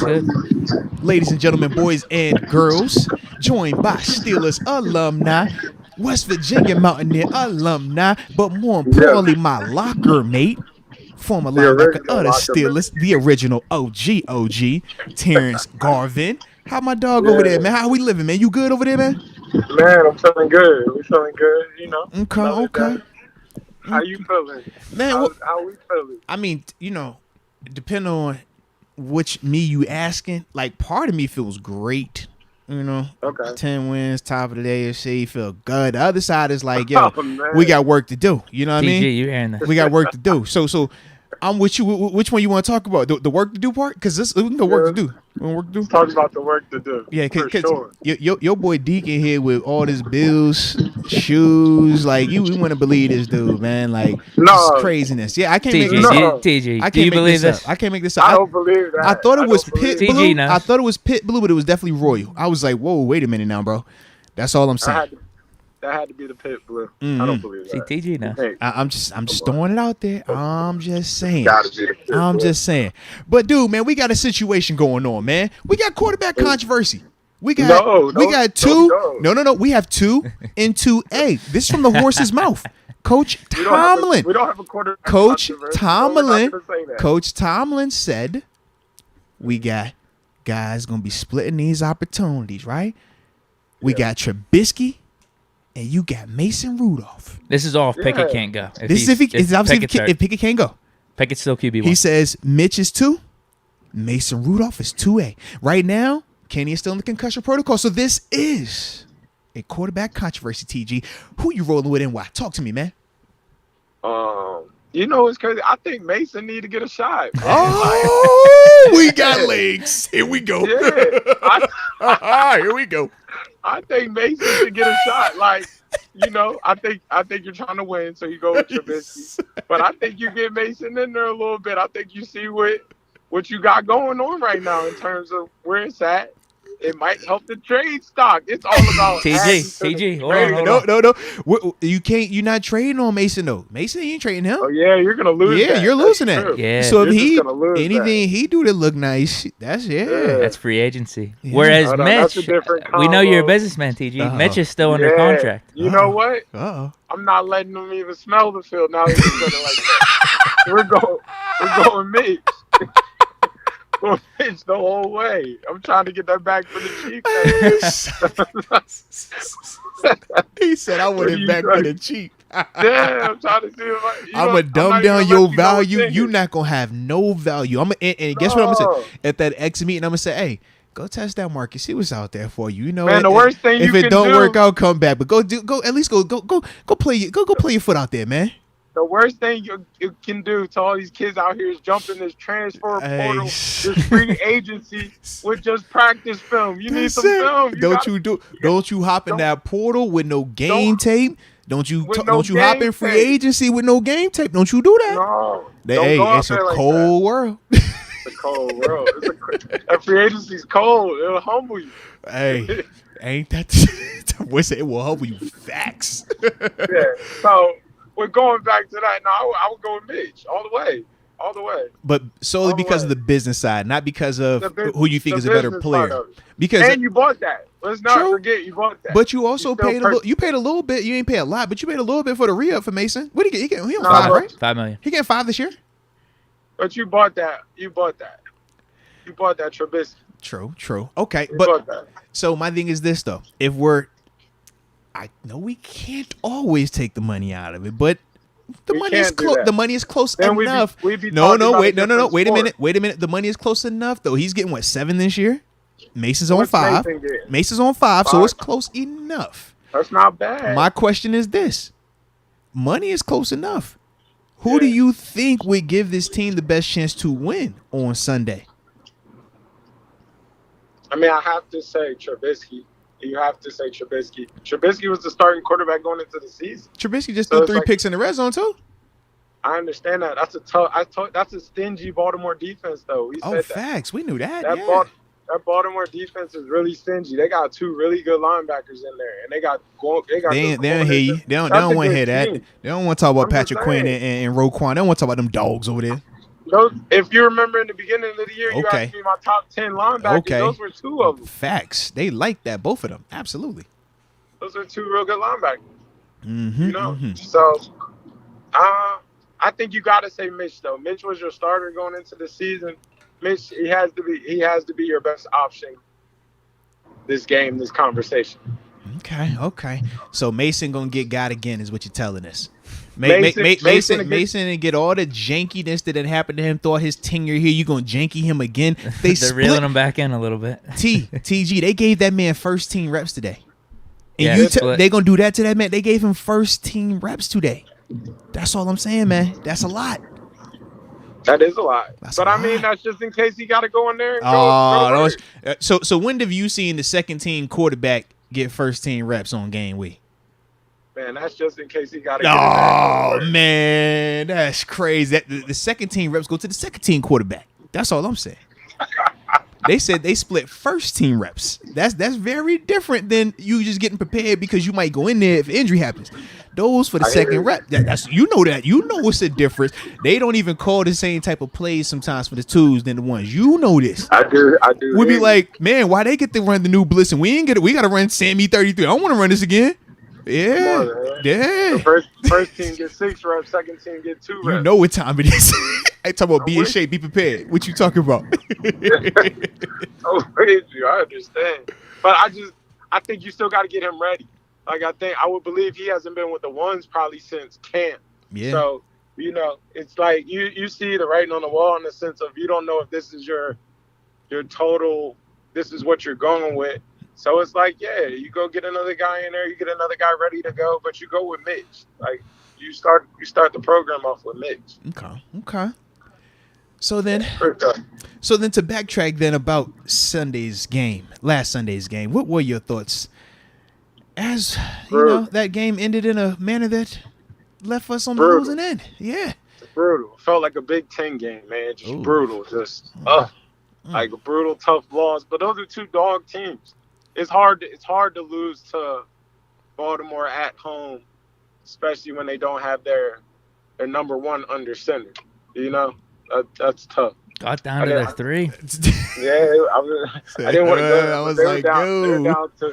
They were down to guys they didn't even know on the team, bro. You know? And he was throwing the ball. I was like, yo, y'all really threw the ball. Like what? He was throwing it too. It's like, yo, what is happening? I think that's always a little bit tough, you know. I thought it was a hard-fought game. Just the offense they just didn't produce when it was time to them produce. I didn't think the defense played too bad. They held them pretty well. But they scored Was 3 it points in 16 the second points? half. Yeah, just 16 points Yeah, total, like, anyways. yeah, it was a dog. It felt like a Big Ten game, like just a dog fight, rough and tough, pound you out. Dudes going down, but just a dog fight game. Just that's a tough loss. Like it's one of them. Like you really wanted this one. Yeah. Especially with, like I said, Lamar not being there. Seemed like all the odds against you. You at home. It's like you always want to protect home, but especially against them. Yeah. Especially against them, you want to Mm-hmm. protect home. So I thought that was a little bit gut. I mean, it was crazy when they said that some of them dudes had never beat the Steelers before. They were saying this was their first time winning like 5 times. I'm like, yo, that's crazy. You go multiple years and have never won. That's beautiful. But unfortunately, they didn't got it back now, man. Man, I mean, I think Pittsburgh's just finding themselves. Like we said, these are part of the growth pains. Yeah. They're going to have some good weeks, some highs, some lows. I thought the running game was super ineffective. Did you have to say super ineffective? Well, I was going to say this. Your name has not been brought up since Sunday in relation to a certain running back on this team. Can you explain? Hey, y'all, wow. So that's how both of y'all feel? That's crazy. So that's how both of y'all feel? Listen, my stance stays the same. I feel like Najee, he's still our RB1. TG, Deke hit me with the hold on real quick, just so y'all could just the tag code. That's crazy. I'm thinking it's about to be, yo, wow. All I'm saying is I ain't heard your name brought up since Najee. That's what I'm saying. In a minute, you're gonna believe me. In a minute, people will be like, he literally said sit Najee. That is crazy. I do. I remember him saying sit Najee. I do. So he doesn't have the bad tape like we just saw. I know. I'm telling you. Give him some rest. I know. Let him rest up. It's a good matchup. Get right game. Get right game. He go flirt with 90 this week. Get right game. Okay. He'll have a big week this week. You already know what it is. What do you have like? How many did he have last week? He just didn't have like that many attempts. Yeah. He had 30 yards. That was really it. We were slinging it out there with Mitch. That was actually more of the offense this week. It was literally just the turnovers, the 3 picks. That was it, because we were winning on the perimeter with throws, man. Najee's game is a body blow. That's all I'm saying. Like he's just not that home run back. He's gonna break it after. Like he needs volume 20 times, 24 carries, and it's like it's tough. It's unfortunate, but it's like that. It's man, you know that was just a bad matchup, man. I don't even want you want to say it like that was a bad matchup, man. Everybody know don't nobody run on Baltimore. Both them linebackers is what, about 235, 240 themselves. They get, and they can move, they can fly. They with that. They like running. They with that. Yeah, they ain't shot. A gap, B gap. Mm-hmm. A gap, B gap. They in that 4-2. A gap, B gap. Facts. Come through here if you want. If you run this inside zone, you got to see me. It is what it's like. We're not. The Steelers don't super duper win the double and climb up to the linebacker and cut all that off. Yeah. Like if you see that J.K. Dobbins run, they did that perfection. Mm-hmm. Perfection. That was like a great block. They literally did the double. They scooped up to the linebacker. He cut Cam out just a step. He was out of there. Minka did a good job getting it down. But that was a great, like literally. No, across the board, they blocked it up. It was perfect. Absolutely. Yeah, it was perfect. Mm-hmm. But you see, the Steelers don't have linemen that like move. Correct. People like that, if that makes sense. Where the LBs are just free flowing and sliding. Yeah, absolutely. Mm-hmm. They're more angular. Yeah, that's why you said like but we the move a lot though. Some screens, tunnels, those things. They're more for their lines. So I think that's like kind of something they battle with. Yeah. Identity. That's more what I'm saying. Like they're still just trying to identify who they are. So you still on your stance on Najee is what it sounds like, huh? And I'm seeing Deke smirk over here, so it sounds like both of y'all still on y'all Najee take. Is that what it's? Oh my god! Still our RB1. Right, they're just gonna rest him and give him RB1. Okay, he's our RB1. Yeah. No, I don't think we gotta rest him now. No, he's healthy. I think. Yeah, TG's resting him was more about not putting out any bad tape. He didn't want what we saw. That he didn't want that number. He wants the stock to be as high as possible for the offseason for a trade, right? Up his stock. Keep the stock high. Jeez. Gotta keep the stock high. I don't think you stop it. So regardless of what we see from Najee this week, you still gonna be on that. That's what you tell. I think because he gonna ball out. You know he gonna ball out this week. That's a good matchup. He's for a fact gonna ball out this week, man. This a big week. What's this week? It's Carolina. You know Carolina, man. This is Carolina week. Yeah. He's have a good week this week. Carolina's run defense isn't super stellar. Not at all. I love Shaq.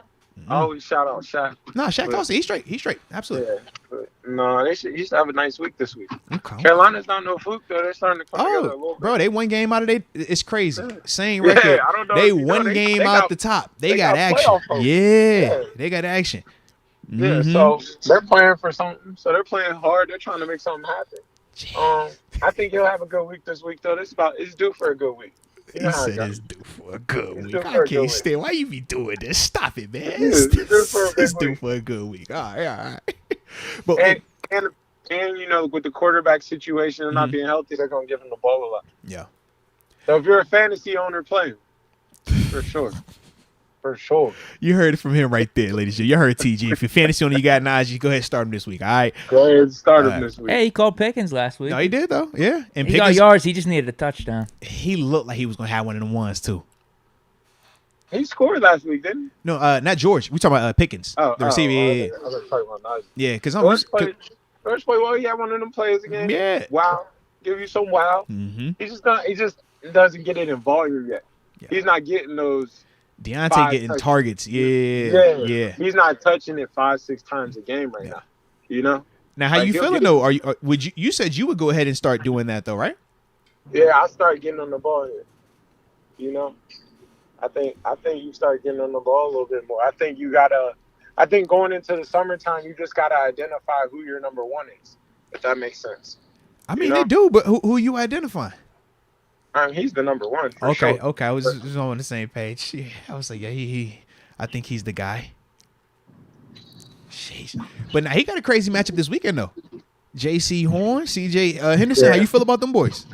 I like J.C. Horn a lot. I like him a lot. Coming off the injury, he looked like didn't he have a pick last week? Yeah. I think he had two. Yeah, Loki almost had two. Yeah. The one he's like a foot and then didn't get all the way down, but yeah.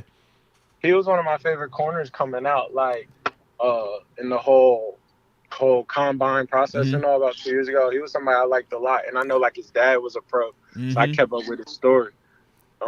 But I think it'll be a good matchup. You know, I think I see him getting forced the ball a little bit more. I just see them going to their key dogs, if that makes sense. Like when you have when you per se have a dog hurt or you have a key element of the offense hurt, you go to your key pieces, like the you know, the guy that you can count on. Absolutely, they got the force multiplier. Like, hey, the ones that's supposed to be the guys in a sense. Yeah. So I can see him getting fed a little bit this weekend. I can see Najee really getting fed a little bit this weekend. I can see Deontay getting fed. You know, a couple more screens, a little bit more action. But I just see them not really. I don't want to say putting the ball in Trubisky's hands, but I see them giving them easy throws. You know, screens. You know, quick hitches, just things that he can get the ball and get some momentum. You know, something like 13 for 17 passing, something like that. But what if it's Mason at quarterback? Because you was real particular about that quarterback. You was like, if it was Mitch. If Mason get it there, he gonna throw it. All right. He gonna come in there. He gonna come That's in there what and pull saying. a Baker. He gonna come in there just slinging it. I can feel that. Checking Why everything. not? Hey, I'm airing it out. Bump that. Why not? What do you got to lose, type? Yeah. You know. I think Mitch should be doing the same thing though. I mean, I agree with you, but I think it's a little bit more of like, this was my job to lose, so let me kind of get back acquainted. Even in the they're pissed off about the 3 picks. Yeah. In the press conference, you can kind of hear him say like, you know, I came in as the backup, like I kind of just try to do my job in a sense of, getting comfortable. It's not like he was like in there like, man, was going out there to win it. Like he felt like he was more like, I came in there to keep it controlled, you know. I don't know. That's just kind of what I got out of it. Okay. You didn't feel that? No. I'm with you on that. I'm just thinking to myself though, going forward, because this has been our new dilemma with these quarterbacks. We're like, well, Mitch is the only one that's still technically going to be under contract outside of Kenny, and with Mason being this last year, what does the backup situation even look like when we talk about this thing next year? And that might get drafted. Yeah. Oh, you saying it's going to get drafted? That might get drafted in. that might be a young blood. Okay. The blood might just get all young in there, and just figure out, just whole new who's the spot. guy. Oh, Yeah. Okay. Who's the guy? Okay. Like, but I don't know. Like, we don't really even honestly know if the guy's in the building yet. Uh-oh. No, that's not the worst idea. It's either that or you're bringing in like just a veteran dude that's at the backup portion of his career. Now, what did you mean by you don't know if the guy's still in the building yet? Could you elaborate on that? I didn't hear what you said. What you mean by that? You just don't know if the guy's in the building. Oh, I didn't hear him say that. Oh, come on, dude. I thought you were just talking about. Wow, come on, dude. I'm just saying, like, No, it's still some uncertainty. Yes, I'm with you on that. Like, we can see positivities and stuff like that, but yeah. I don't see no young just phenoms in this coming out next year that just change your everything. Right. So I don't know if that's it. But so you're not on the Bryce Young, C.J. Stroud, and everybody else that we can name train. You're not on that. I'm not. The Caleb Williams and all that. Yeah. Now, Grant. Yeah. He's next year. I would say he's not this season, but you catch my drift. I like the boy from Kentucky. I'm on Caleb. I think Caleb's a program changer, but that's 2 years. That's 2 years. Yeah, gotta wait. Yeah, I think. I don't know. I think CJ will be pretty well. You got to change your offense for him, though, kind of like the Bears did. So I don't know if that's what they're trying to do up here in Pittsburgh. Okay. Like, if that makes sense. And I like the boy from Kentucky.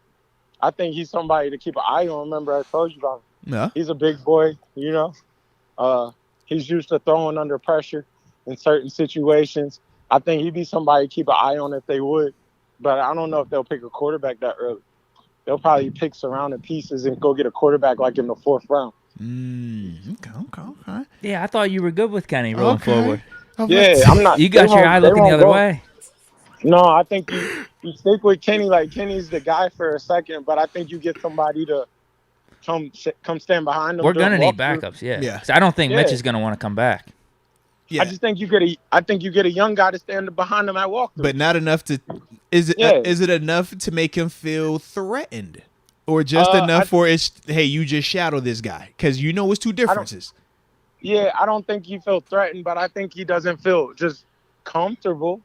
A little bit. Because if you take it in the 3rd or the 4th, that's what you're speaking on right there. RG3, Kirk Cousins. Yeah, I think the 3rd or the 4th says, like, I'm here, but this is yours. Yeah, because I look at 3rd or 4th kind of like even when Seattle did it with Matt Flynn, but when they brought in Russ and they still had Tavares, it was like, this is your opportunity first. You got the second one, but we did bring another guy in here. Yeah, we got another guy just in case, but this is yours. That is interesting, actually.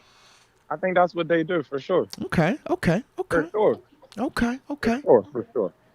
All right then. And if that don't work, the next year you know where they going.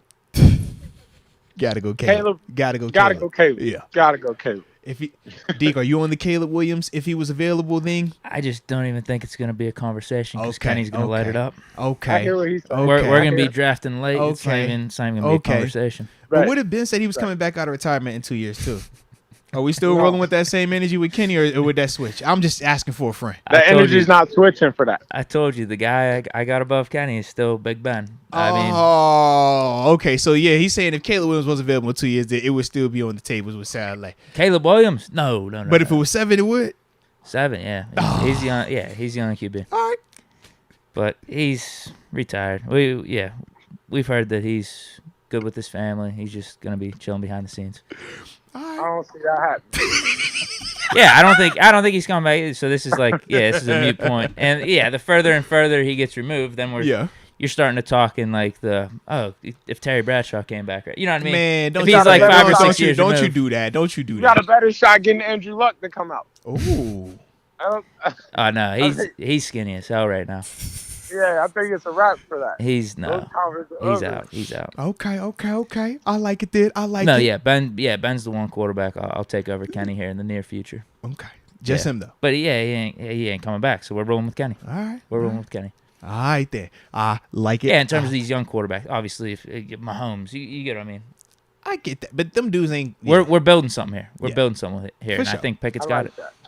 I like it. I like All right. So, how does this game go this weekend, baby? Who getting it done, man? We gonna feel good about ourselves, or we gonna have another repeat of last week?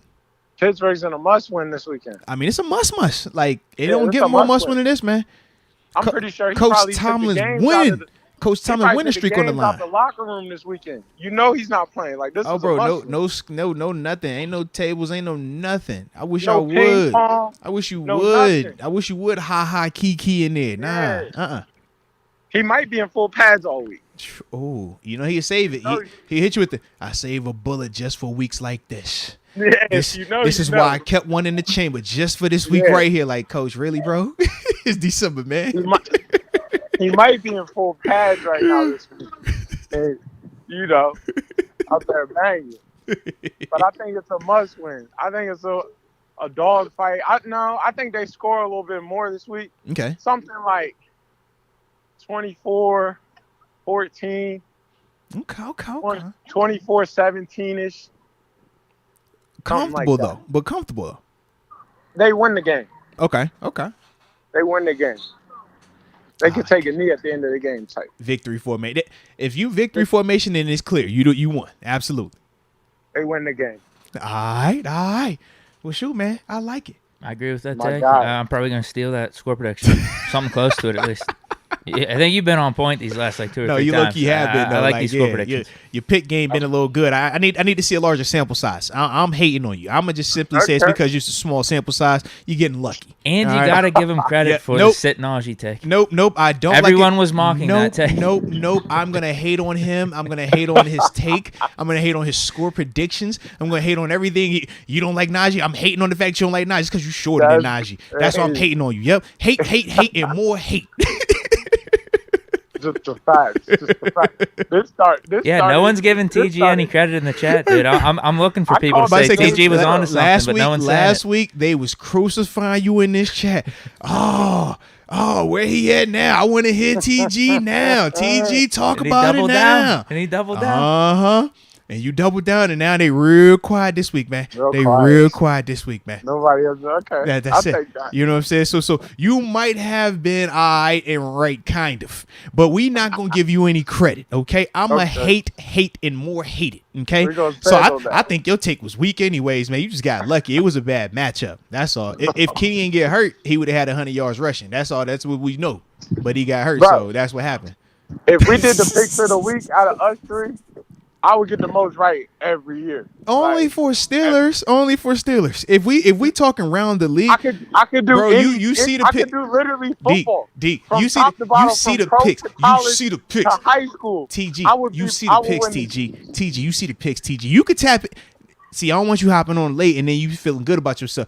Next year, though, when we start it up, you'll get your chance to tap in, and you'll get. I want to see what your all-term record is because, as we can see, I could wave the white flag on this year, and we could just start new. Oh, man, here you go! Don't you being extra? That's extra. We ain't gotta do that. Although I did pick up some games last week, right? You picked I think like 1 or 2. Put me in the bowl season playoff tournament. Oh, I bet you I get more right out of everybody. That's how you feel. I just feel like that's how you feel. I feel like my prediction meter is. This is with the spread too, right? Yeah, because we pick spread. We didn't just picking. We picking spreads. I'll take the spread. Yeah, I say we do it for the playoffs. Yeah. All right. Okay. All right. Playoffs, we'll make it happen then. Playoffs will make it happen. Although if I come back enough to where I'm in like a single game back now you're trying to come back. I mean, because we did playoffs last year. We did. We could just we can include TG in the playoffs, but still have get me in the playoffs, all of our picks before still count. We definitely could. Like Odell said, it matters about the playoffs. I'm a playoff guy. Hey, how you feel though, man? You seen all them teams to sign somebody else. Man, but Buffalo called up Cole Beasley. He done retired twice already. They didn't call up and say, "Yo," he said, "Yo, OBJ was up here. Pull up. I need you." They called him. You can't say that. You can't say that out loud. Like you can't. You definitely can't say that out loud. You cannot. You can't tell people that. Like you gotta kind of everybody back. It's like, yo, I'm signing this guy. I'm gonna sign this. I'm definitely signing him. Can you come out of retirement? I'm signing you too. Like, yo. I thought T.Y. Hilton was retired. Yeah, that's just crazy. They it's crazy. brought T.Y. Hilton back. It's crazy. Cole, like I said, Cole Beasley retired. Cole Beasley left Buffalo, retired, went to Tampa, retired again, and then they called him. I said, yo, this is crazy. I said, Odell was just up there. That's what we doing. Bro, I heard the knee don't look that healthy either. That's though. what I've heard. That's what I heard. The knee ain't all the way ready yet. Yeah. And that's why he talked about playoffs, but that was not what was presented and communicated to everybody around the league. If you come in the playoffs, then we're only talking about playoffs. Like your check is if you that's a week to week. You getting a bonus check if you win. That's it. If we paying you week to, so if we sign an incentive based contract, cool. He's a great signing. Yeah. But you're not about to get no money. Like I'm not getting no signing. Like, you're not getting. But you know he's gonna be expecting that though. And I think he was maybe looking for a multi-year deal. Yeah, because he wants the security. Bro, there's no way I'm giving you security if I'm only gonna see you for playoffs. And what happens if we lose in the first round or something fluky? Like what? We go out in the first round. Come on, bro. Now I don't really get to see this, and I'm committed. Nah. I just think the pressure that you put on. The pressure that you put on yourself and the program just to come in the playoffs is a lot. Like, because you gotta be elite force multiplier and ready to go hit the ground rolling. Not, oh man, he having a little rusty moments, warm up. Like, yeah, if I'm just paying you for that. I mean, that's what I just didn't. So what you think? You think he picks up, or you think he gonna sit? I think he'll get picked up for sure. For sure. Who you think does it? Who you think that? Because initially I thought it was gonna be Buffalo because I'm thinking like, this still makes sense, man. Even if he's not all the way healthy, you still have time with him because you already have a Diggs and a Gabe Davis up there. And then they had even brought back John Brown, but now it's like, I don't think you bring him into a team like Buffalo to mess up the chemistry of it though. Not that he disrupts anything, but I think if you're good, you don't need to bring him in. I think he's gonna come to one of these teams out of nowhere, like a wild card team that makes a run, like a Carolina. You know what I mean? It's gonna be something so random, but they'll be like, "We'll give you a chance," or the Giants give him a chance. They'll be the Giants. But you don't think he go back to Dallas though? No, if he go to Dallas, he's not going to Dallas. You go okay. That's not gonna happen. That seems like it's not gonna happen. He just signed the receiver. He's not going to Dallas. Bro, when he hit and they were it, shitting on him too after he had the visit. They were like, "We don't trust his knee." Yeah, he's not going to Dallas. That's crazy. It is just crazy how all the hype though leading up to that weekend, and then to see him take the trips, and now no one talks about it, bro. Like all that hype stuff is it's done. Ain't nobody twittering him no more. Nothing. Remember, he was on. I'm taking visits. I'm going ahead. I'm just like, dang. Yeah. I think he'll end up either at the Giants or it might get weird. He might get somewhere like. I'm telling you, random, like whoever won that NFC South. It can happen like that. Yeah, like whoever come out that NFC Yeah, would South. anyone be surprised if he goes to Tampa Bay? That's what I'm saying. Like, that's what I'm saying. Him, Julio, Mike Evans, and Chris Godwin. Somewhere random, like I can see it. Yeah. That is. And they let him come on. Like I can see a Tampa. Remember that? That'd be a one. A Tampa. But I don't know if Tampa got the strikes to do it anymore. They did the AB thing, Oh, yeah. The AB thing, you see, we skittish on it now. Like, it'll make you skittish, man. That's what I'm saying. It'll make you skittish. Yeah. It'll make like I don't see Vegas. I don't see Vegas touching it. Yeah, Vegas won't touch it. Like, people get gunshots. Yeah, because you know what it do to you. You seen it. Yeah, you know what it do. You know exactly what it do. I just scarred. Like, I'm about to say you don't leave the same, bro. Yeah, you don't leave the same. The AB experience, I love it. It's different. It's just different. It's just different, bro. It's come out different. Low key. Program. I'm here for it, though. I love it. I know. Hey, you the AB, I'm realizing is like Deke the Ben. It's like, yo, that y'all gonna forever just. I give you that. That's it. I'm a roll. I could get it. I understand it, man. I understand it. Me, I done made the business decision. I said, you know what, man? This ain't working. This just ain't working right here, baby. I appreciate your efforts. I'm praying for you. I hope nothing but the best going forward. But thank you for your services, okay? And your services are no longer needed here. That's where I'm at with it, okay? And I loved it. You know what? We seen what toe tap do. We know what that is. That's special. Yeah. That's special. But it's yeah. And Tony toe tap is special. He's special. And to get it and to watch it work in practice Monday through Saturday. Oh, what? It's beautiful. But it's yeah.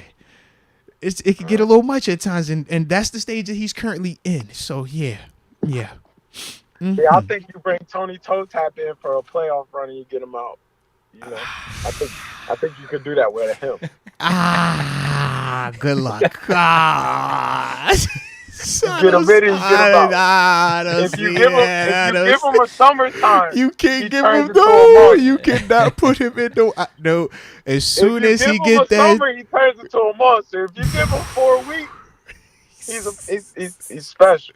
4 weeks, that's you asking for a lot, because he gonna ball for 2. He gonna have that press talking to him for 3, and now the monster coming out.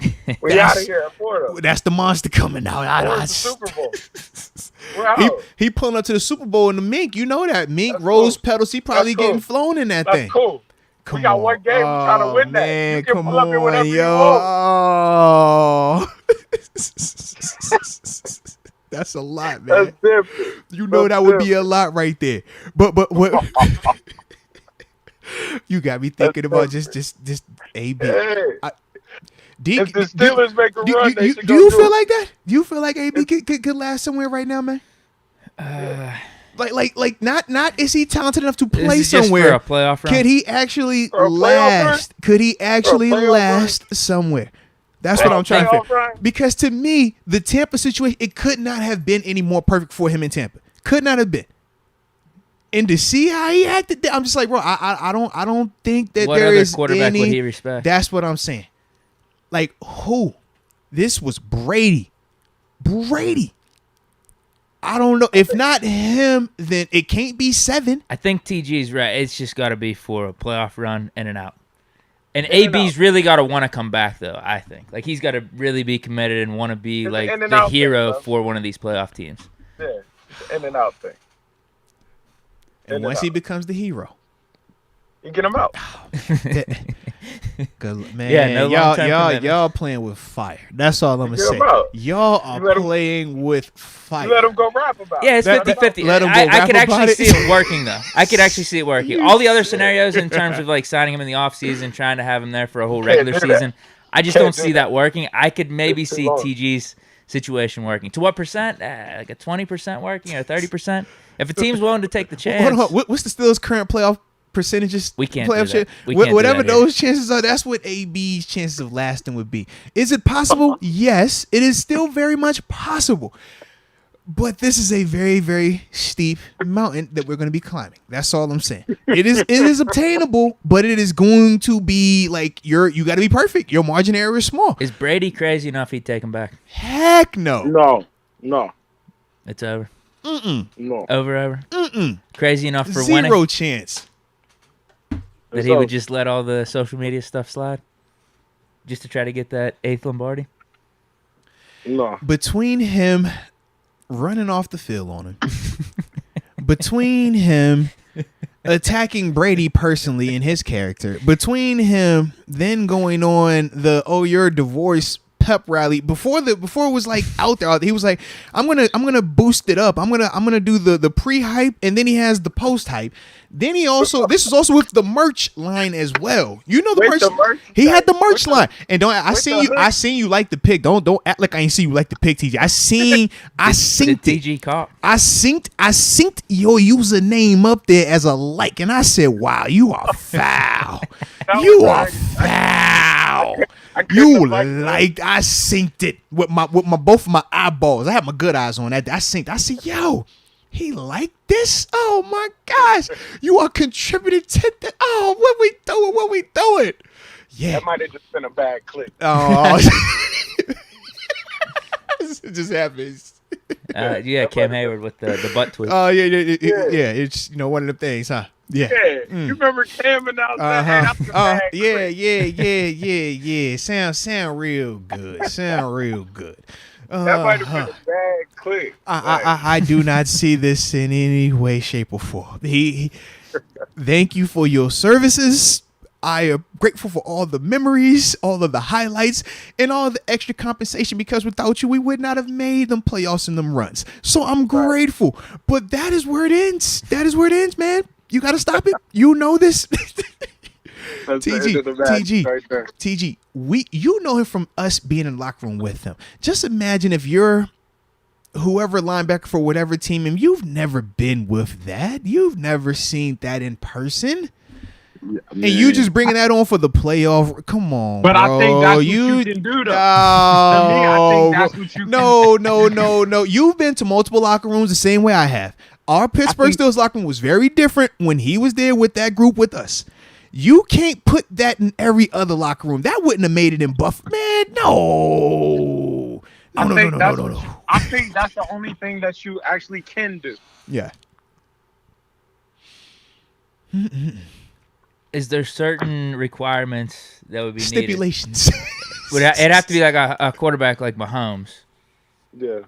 I mean, yeah, Chiefs. I think what would the Bills do about that? You're saying no. You were bringing up Odell, so AB just no. AB, no, because Odell is different than what we're talking about with AB. With Odell, it's like it's just star, it's extra, but it's not like it ain't gonna blow your whole organization up.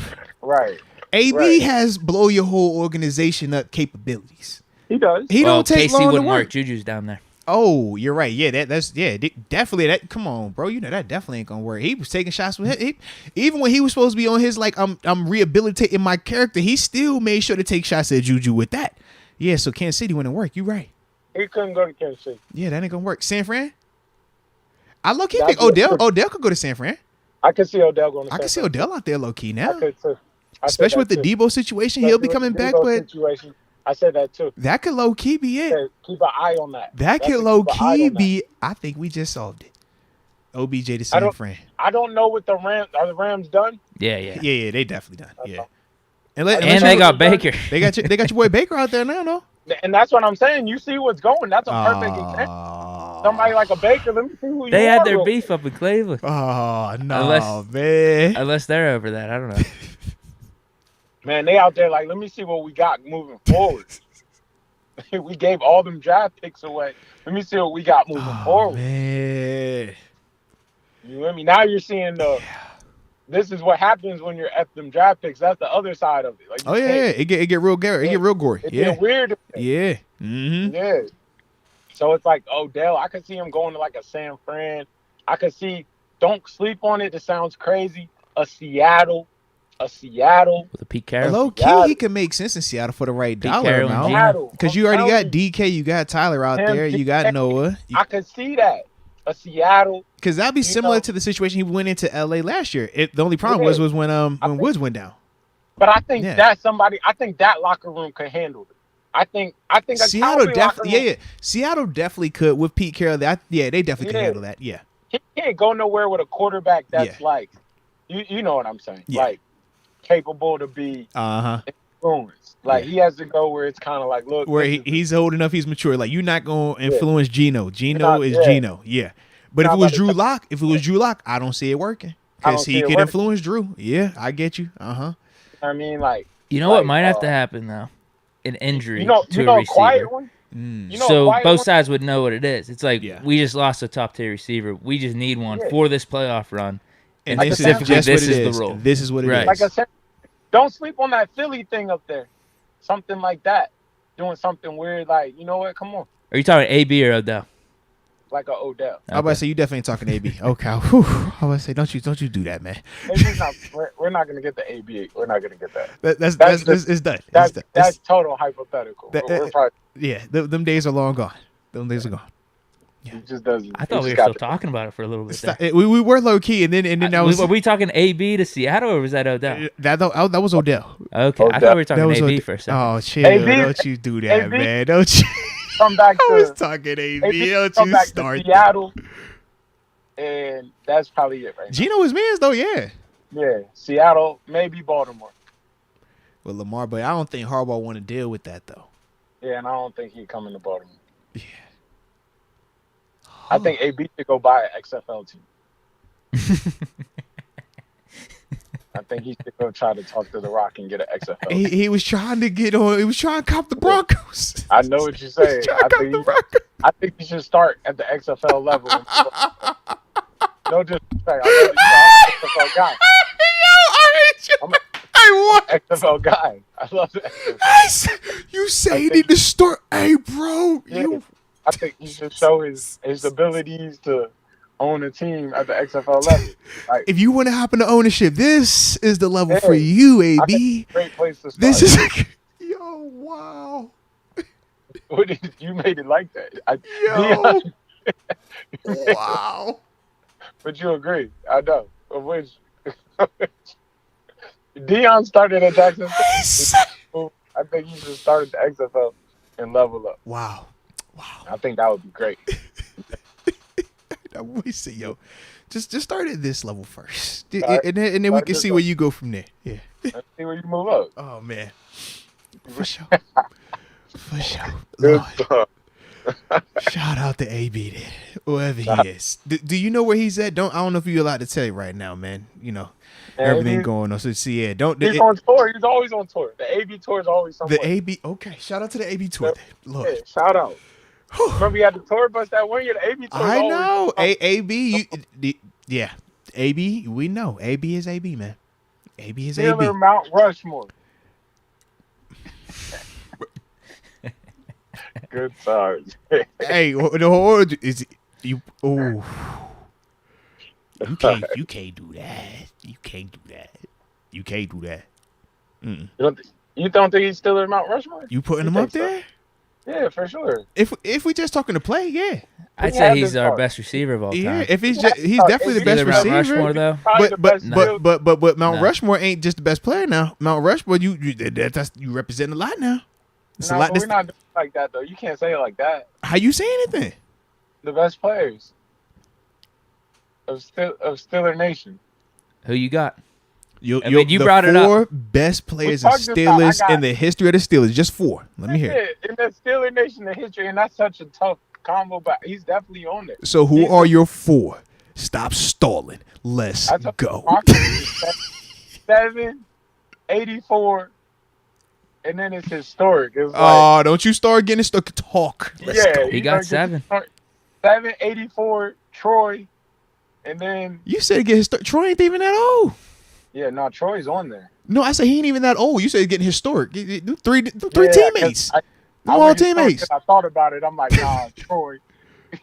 So somebody getting love off. Joe Green, Mel Blunt, Jack Ham, Jack Lambert. Who getting Donnie Show? I'm just Lynn Swan, Hans Ward, Jerome Bettis, Franco Harris. You gotta put me Joe Green just because. But shout out James Harrison. I think he's on the conversation of it. You see what I mean? It's like, bro, do you realize how many people you just left off that list? I don't think you realize that, man. I already know. No. We're talking. No. You said Debo. Debo ain't even a Hall. He ain't even a Hall of Fame. We're talking Hall of Famers. Debo is a Hall of Famer. Debo will be in the Hall of Fame this year. All I'm saying is he should be. With some of these people they're letting in, Debo should be. All I'm saying is, listen, he's currently in the Super Bowl, but he is currently not. But he is currently not in. But he's currently not in the. So once you put him in the Hall of Fame, can we revisit that? Then is that what that is? We could if you would like to, but check this. But he'll this be a is my Hall thing. of Famer, like, you think he'll be? Months. I hope so, because you know Debo, that's my dog. I would love for that. I would love it. Just saying, I just don't see it. I don't think he gets in. I think it's gonna be like Hines. I think if he gets in, it's gonna take a while. He has the best play in Super Bowl history. Best man, sure. But the problem is this: he doesn't have 100 career sacks. Joey Porter has more sacks than Debo, bro. For rushers, the 100 plus is the number. If you don't have 100, they not looking at it like that, bro. I think the Flash gets him in. I think Flash has got it in. The dudes that they're letting in it's these days, changing. like Jimbo Covert, he has like 2 Pro Bowls. They let in Terrell Davis, Leroy Butler. They just let in. So like, I think they should for Debo's prime. I do. I just don't think it's gonna be right away, though, man. I don't. I think you'll see him getting in this year. He'll be in that group this year. I hope so. You know, I'm gonna love it. I'm gonna go crazy about it. I'm a dog. Hey, let's do it, man. But if don't. Put him in, and you can argue he can be on Mount Rushmore. Is that the problem? Well, we just have some. No, because my thing is this is my issue. Is Mel Blunt not more impactful to Steeler Nation than James Harrison? Because that's my issue. Because you don't have Mel Blunt on your list. Are you saying play wise or impact? Either one, or even like Lambert? Either one.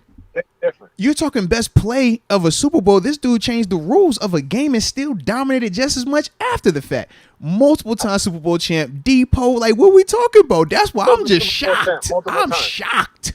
Depot's a multiple time Super Bowl champ. Bro, he ain't got 4. He got 2. 4.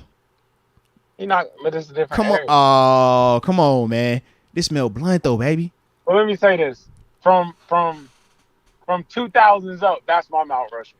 That's my Yes, new. I agree with you for that. The new era, yes. You gotta have an old era Mount Rushmore and a new So, era. take Mount Mean Joe That's fair. Green off, Yes. you put Yes. Harrison. That's That's what fair. I'm saying. I like that. I like that. OG versus the new G. Yeah, yeah. Yes. Old school redeem team versus the dream team. Type. There it is. Yeah. Now we got some New Mount people, Rushmore. but we also got some people saying, once TJ Watt gets his 100, would he go ahead and replace Debo? Or how you feeling about that? Or would he have to have Super Bowl He needs success some and stuff hardware. like that? Debo got 2 Super Bowls. Okay, so he would need to have that. Then, is that what you're telling me? Yeah, he needs a Super Bowl. Okay, fair enough. I mean, TJ Watt's gonna. Because he gonna have stupid numbers. His argument's gonna come quick. He's gonna have stupid numbers. He set the sack record. Like, yeah. You know, he about to have a bro. He should have had 100 already if he didn't get hurt. That's the crazy part. Like, if you look at him now, honestly, he's really out there playing with half a body. Oh no, he's not healthy at all. Absolutely, he doesn't pump that arm at all. Absolutely, he's still turning the corner. It's crazy. And think about this though. It took Debo how many years to even set the Steelers record for sacks? Right. If TJ is just competent and healthy down the stretch, he might catch that thing. Like, that's what I'm saying. TJ would be on the fast. Okay. Hey, this is my hot take though. This is my last hot take. Next year, y'all can roll with this. Next year, J.J. Watt comes to the Steelers. I called it. I said that too. I said that too. Deke they called it too. Deke they called it too. We're on the same page. You already called that. This is the perfect time. Yeah. He could be our perfect third edge rusher, D-line guy. Yeah. Everything about it makes sense. He'll be a Steeler next year for sure. I agree. He'll take a cheap contract. He wants to play with his brothers. Y'all are both are probably right. I feel like y'all both are probably going to be right because we love to bring brothers together. This is what we do. He'll for sure do it next year. This is what we do. Yeah. Aye. Well, my dog, always a pleasure, man, to chat with you, bro. So, yeah, man, we will do this again, bro. Let's do it. Always a good time, my guy. My dog. All right, baby. All right, peace, bro. Peace. Bro, I just realized we was on the phone for like 50 minutes, bro. 50 whole minutes. Good combo. No, it was. It was like crazy because this is where it took the spin. The Odell. When that came up and then it shifted to AB, it just, it was beautiful. That's a whole lot. Yeah, I think there's like a very, very low percent chance. AB's never playing in the NFL again. But the question is, could it work? I think you guys might have thought I was talking about for Odell for a second. Yeah. But the only way I could see it working is legit if like big stud receiver goes down for a team. Yeah. Before the playoffs or in the middle of the playoffs, and it's like, we need a guy. Like, we really need to win the Super Bowl. Yeah. Let's sell our souls a little bit. We know what it is. You're coming in. We need you for a game or two. That's it. And then you're out. That's the only way I could see it working. AB would have to really want it, though. Bro. I just don't know if he's at that stage right now. I think he's more focused on his celebrity. Of, like, wanting to, like, is even he still working out? Up enough. I don't know. I ain't seen him lately. Yeah, but I don't even know if he's to that stage where he's even willing to, like, be humble enough to say, you know what? I'm even going to listen to you guys when you're telling me this play isn't schemed up for me. Like, I just don't know. He was doing that with Tampa Bay. Until he didn't. Yeah. And he left. And we saw that. And I'm like, bro, that was a great situation. If you can leave that, and that was right after you won a Super Bowl. And we're legit trying to make a run to go back to another one. Mm-hmm. Yeah, I don't know, bro. I don't know. Super chats? Yes. Steeler Nation on fire. Whatever you wanna, 2A or 2B, it's shown that Dobbs haven't had fair chances like in Cleveland. Yeah, I would agree. And he did show some flashes. That one opportunity he did get, we did. What game was that we were watching? Was that preseason?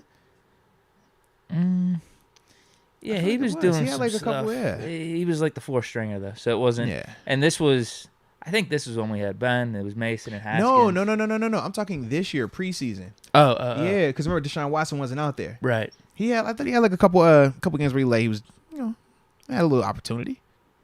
Yeah. Yeah. They were going with Brissett from the start though. I don't think there was anything Dobbs was going to do to win the jobs. Probably right. Lou Boy, I think I seen one jet sweep play. They were blitzing hard, perfect counter or the screen, and one run play. 83 trip Snow. Mm-hmm. No defender on the edge. We had that game despite the interceptions, I think. Yeah, even with the interceptions, if Balls doesn't get his field goal blocked, we'd win. Yeah. And on that play, too, man, Benny got to pick his feet up, baby. I know exactly the play you're talking about. Yeah, and you see Connor turn around. He's like, bro, what the heck? Yeah. But you're right, man. It's those little details, though. Absolutely, man. Absolutely. And, man, I'm a little late on this, but shout out to John Doe and a couple other people in the chat. Let's Go UW. He says, sorry for being late, but he says RIP to Mike Leach. Yeah, collegiate coach, man, coached at Mississippi State, Texas Tech, legendary dude, man. Washington State too. Washington State, yeah, that was the other one. In terms of his quotables, winning percentages, stuff like that, man. Just personality. One of them dudes where you look and you're like, yep, like you know certain coaches, you know, and he was one of those guys, Mike Leach, man, real distinct, just about who he was and stuff. So yeah, man, definitely was tragic, or yeah, definitely tragic, man. Anytime you're passing away, anytime you lose somebody, man. But for him to, you know, pass away and stuff like that, man, it's definitely sad. So let's give my man Mike Leach, Coach Mike Leach, a moment of silence, please.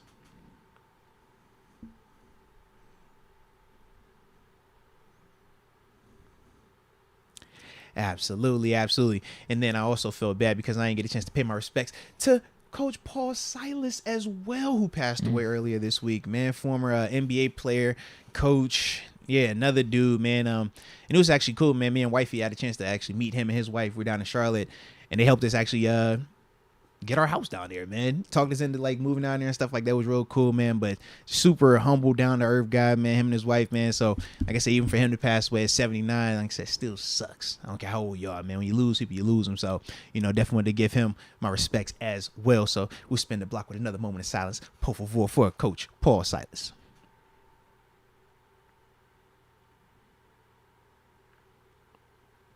All righty. Yeah, it's a shame. Yep. Both. The Leach one, that was just crazy. Yeah.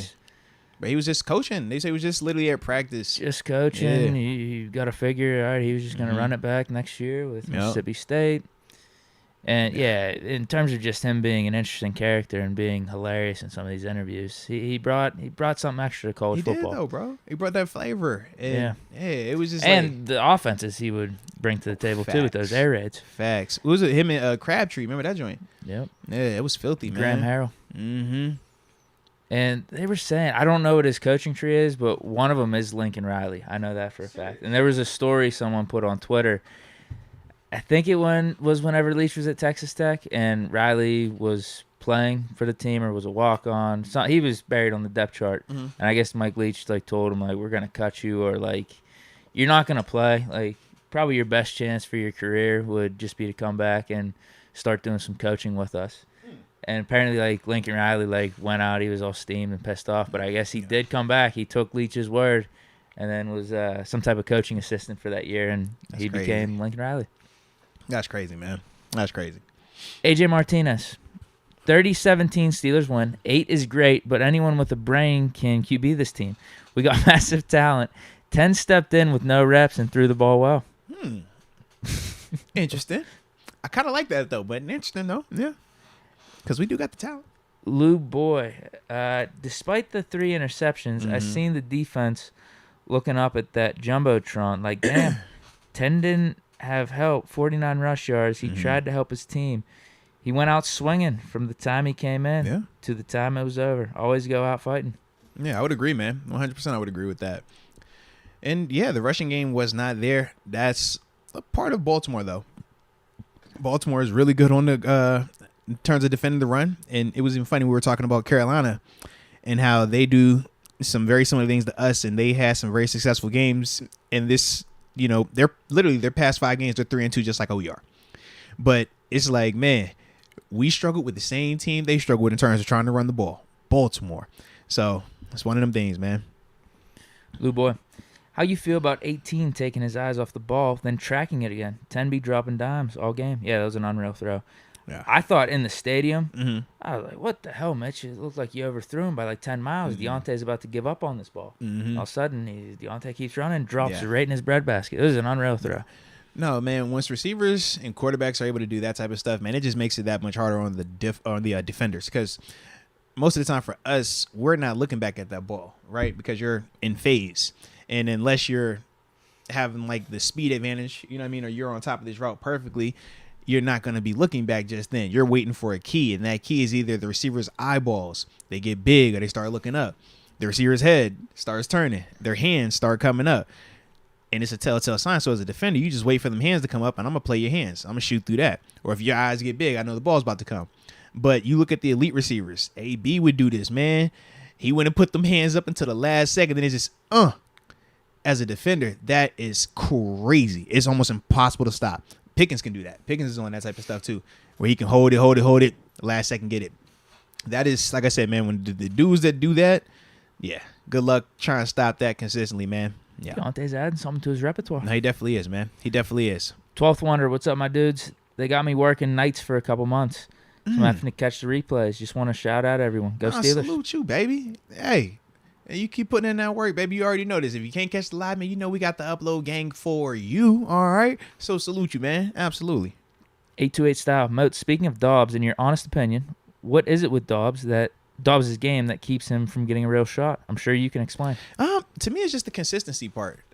I think that he can be very accurate, short to intermediate, but at times when you're talking about just consistently delivering catchable balls, consistently delivering the placement where it needs to be, that's where he struggles at times. I think that he's athletic, and I think that helps him out. But I also feel like when he came here, that wasn't what we were on. So almost like it didn't really fit per se.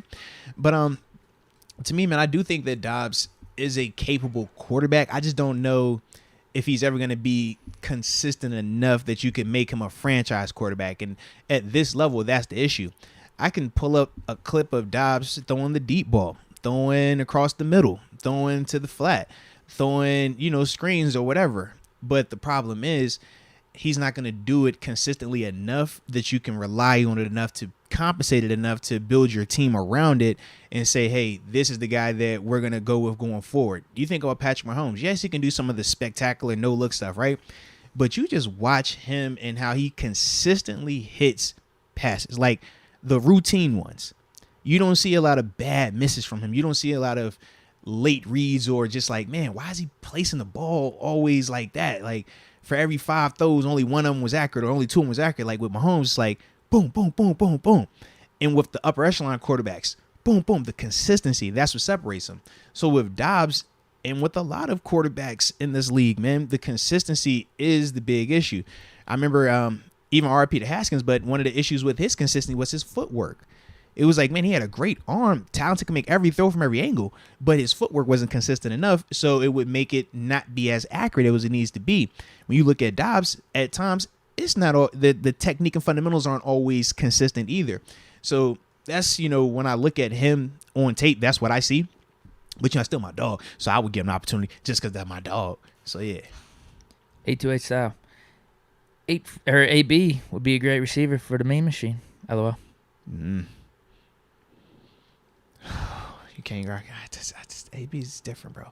But the Mean Machine, that was the longest yard. Did you see the longest yard? I've definitely seen it on TV, but not too much memory of it. I've definitely seen parts of it on TV. The newer one, there's 2 of them, right? I've seen the one you got with the Sandler. OG one with was it Burt Reynolds and the new one with Adam Sandler? Yeah. I seen that one on TV. These Chris these Berman the was in that cheesiest. too, right? These is the cheesiest. Mm-hmm. That's what I mean. Not enough to even remember. Yeah. The team was called the Mean Machine. Gotcha. Yeah. He would actually be a great. I don't want to. I'm not putting that on my dog. I can't do that. Don't you do don't that. Put that energy. I don't want to put that energy because I'm big on like if you speak that out there, man, stuff like that really be happening. I don't want to put that out there, man. Not for my dog. So no, he would not be a good fit unless he was in a movie about that. There we go. Alrighty. Super chest. Bet. So man, this is perfect. We got time. Let's get it. So we introduced this. Did we pay our bill? Good call. Holy That smokes. was a really genuine question. I can't remember. No, I couldn't remember if we did it in the first 10 minutes or something. Heck no, we have not. Bro, thank you, Deke. You're a real one. And they say you don't be doing. Man, I told y'all, Deke about that, bro. Deke ain't leaving nobody behind, man. Let's get it. Yes, ladies and gentlemen, today's show is brought to you by Manscaped, the leaders in below the waistline grooming. And as y'all know, they have a ton of personal hygiene care products. Obviously, the Lawnmower 4.0 is their signature piece, the one that we love and use. But they also have plenty of other things that they have, whether you're talking the 2-in-1 shampoo and conditioner, you're talking about the body wash. The body wash do be hitting. I ain't gonna lie. I used the body wash the other day, Deke. Wifey looked at me and was like, hey, what's up? So you already know. Shout out to the Manscaped though, right? But more importantly, for you to have some of the same type of fun that me and Deke get to experience in our personal lives because of this Manscaped products, make sure you use the promo code. Promo code is Moats. Use that, you get 20% off along with free shipping worldwide. And it is also holiday season, so it's great for the stocking stuffer. I don't know if you're trying to, you catch my drift. But either way, that's the spot right there, manscaped.com. Holla. Thank you so much, Deke, for remembering to pay that bill. Man, that was no problem. That would have made it real difficult at times. So I appreciate you, man. I appreciate you. I just didn't remember if we paid it early on or not. Yeah, that's the good and the bad about where we've grown with the show. Like, it's blowing up. We're still growing, and we're still growing, still getting bigger.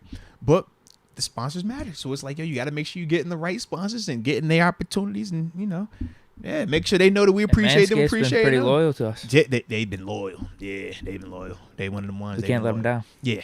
So we were definitely glad to be able to do that. Mm-hmm. Well, I'll read this super chat real quick before we get into the next thing. Raymond Kane says, happy holidays, everyone. Make time to tell your people you love them. Life is short and only yesterday's promise. Check up even on your strong friends. You never know. Go Steelers. #Steeler Nation. No, facts, man. Facts. Shoot. Not just being, life being short, because you're absolutely right about that. And, none of us know when we're going to leave. That's the crazy part. That's what makes life so precious at the same time. But, yeah, man, I saw some people put it in the chat as well. Reminded me that I didn't even talk about him. DJ Twitch from the Ellen DeGeneres show, man. Ends up passing away the other day, man, from suicide. Which is crazy, bro. Yeah. I was like, man. It's like, yo, everything looked good with him.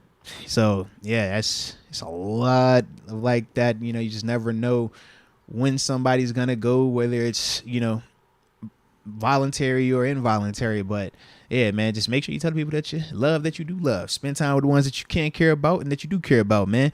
And have a good time while you are here, because you never know when you're not going to be here.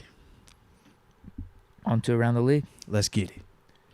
Okay. I like how you just but your transition is so smooth. I'm over here like, I don't know how I'm finna transition out of this one. You was like, Around the League. Savage. Okay, so we already talked about one of these I have listed here. The Cowboys signing T.Y. Hilton, Bills signing Cole Beasley. Mm-hmm. What does that mean for Odell? Do we need to go over that? I think we should. I mean, because we kind of did, right? Yeah, I think so. There's some reports, too, where he's talking about potentially just waiting till the offseason. I low-key felt like that probably is going to be his best bet. At this point, yeah. Because, I hear what TG's saying, but I'm just trying to figure out contract-wise, how do you even draw that contract up to say, oh, I'm not paying you anything, you're just getting playoff bonus money? And I think particularly with teams that were interested in him already signing receivers that have some name value. Yeah. Cole Beasley might actually be a good benefit to the Bills, I think. No, I would with agree. The history up there, yeah. He's not that far removed from having he's a tough some good as seasons slot up there. receiver. He can catch it across the middle. He understands how to, just be a safety blanket for Josh Allen at times, man. So, now T.Y. Hilton, I don't know. I haven't heard of him. Speed, he always was for hurt. Like 2 or 3 years. I thought he kept getting hurt though. Yeah, I don't know what to make of that one. Just it's got to just be a depth guy. I can't see him making big time plays for the Cowboys down the stretch. But if all you need him to do is be a vertical threat and nothing else, because even in Indy they were still trying to have him hang on as a one. It's like, yeah, you don't got to do that. You just run really, really fast straight. You don't got to worry about any locker room stuff with him or any diva stuff at all. Nah. T.Y. he cool. Okay, first one I got, actually. This one is my own little conspiracy theory with Tom Brady. Oh, hey now. Going back to the whole signing the footballs and being all chummy with the 49ers. Retirement. Is that what you're saying? No, the opposite. That's the team he wants to be at. That's why he was not. It's all planned. Oh, I was just feeling in a good mood. It was rough, this game. but I didn't want to. I'm not usually like this. I'm a poor sport all the time, but you know what? It was rough. I tried to put on a good face. plot twist. I see what you're doing, D. He's scouting out his new teammates. But they got He's Brock trying Purdy. to. He's trying to build. They got Brock. He's trying to build relationships already with the They 49ers. got their new Brady. Brady was a 6th rounder. He was a 7th rounder.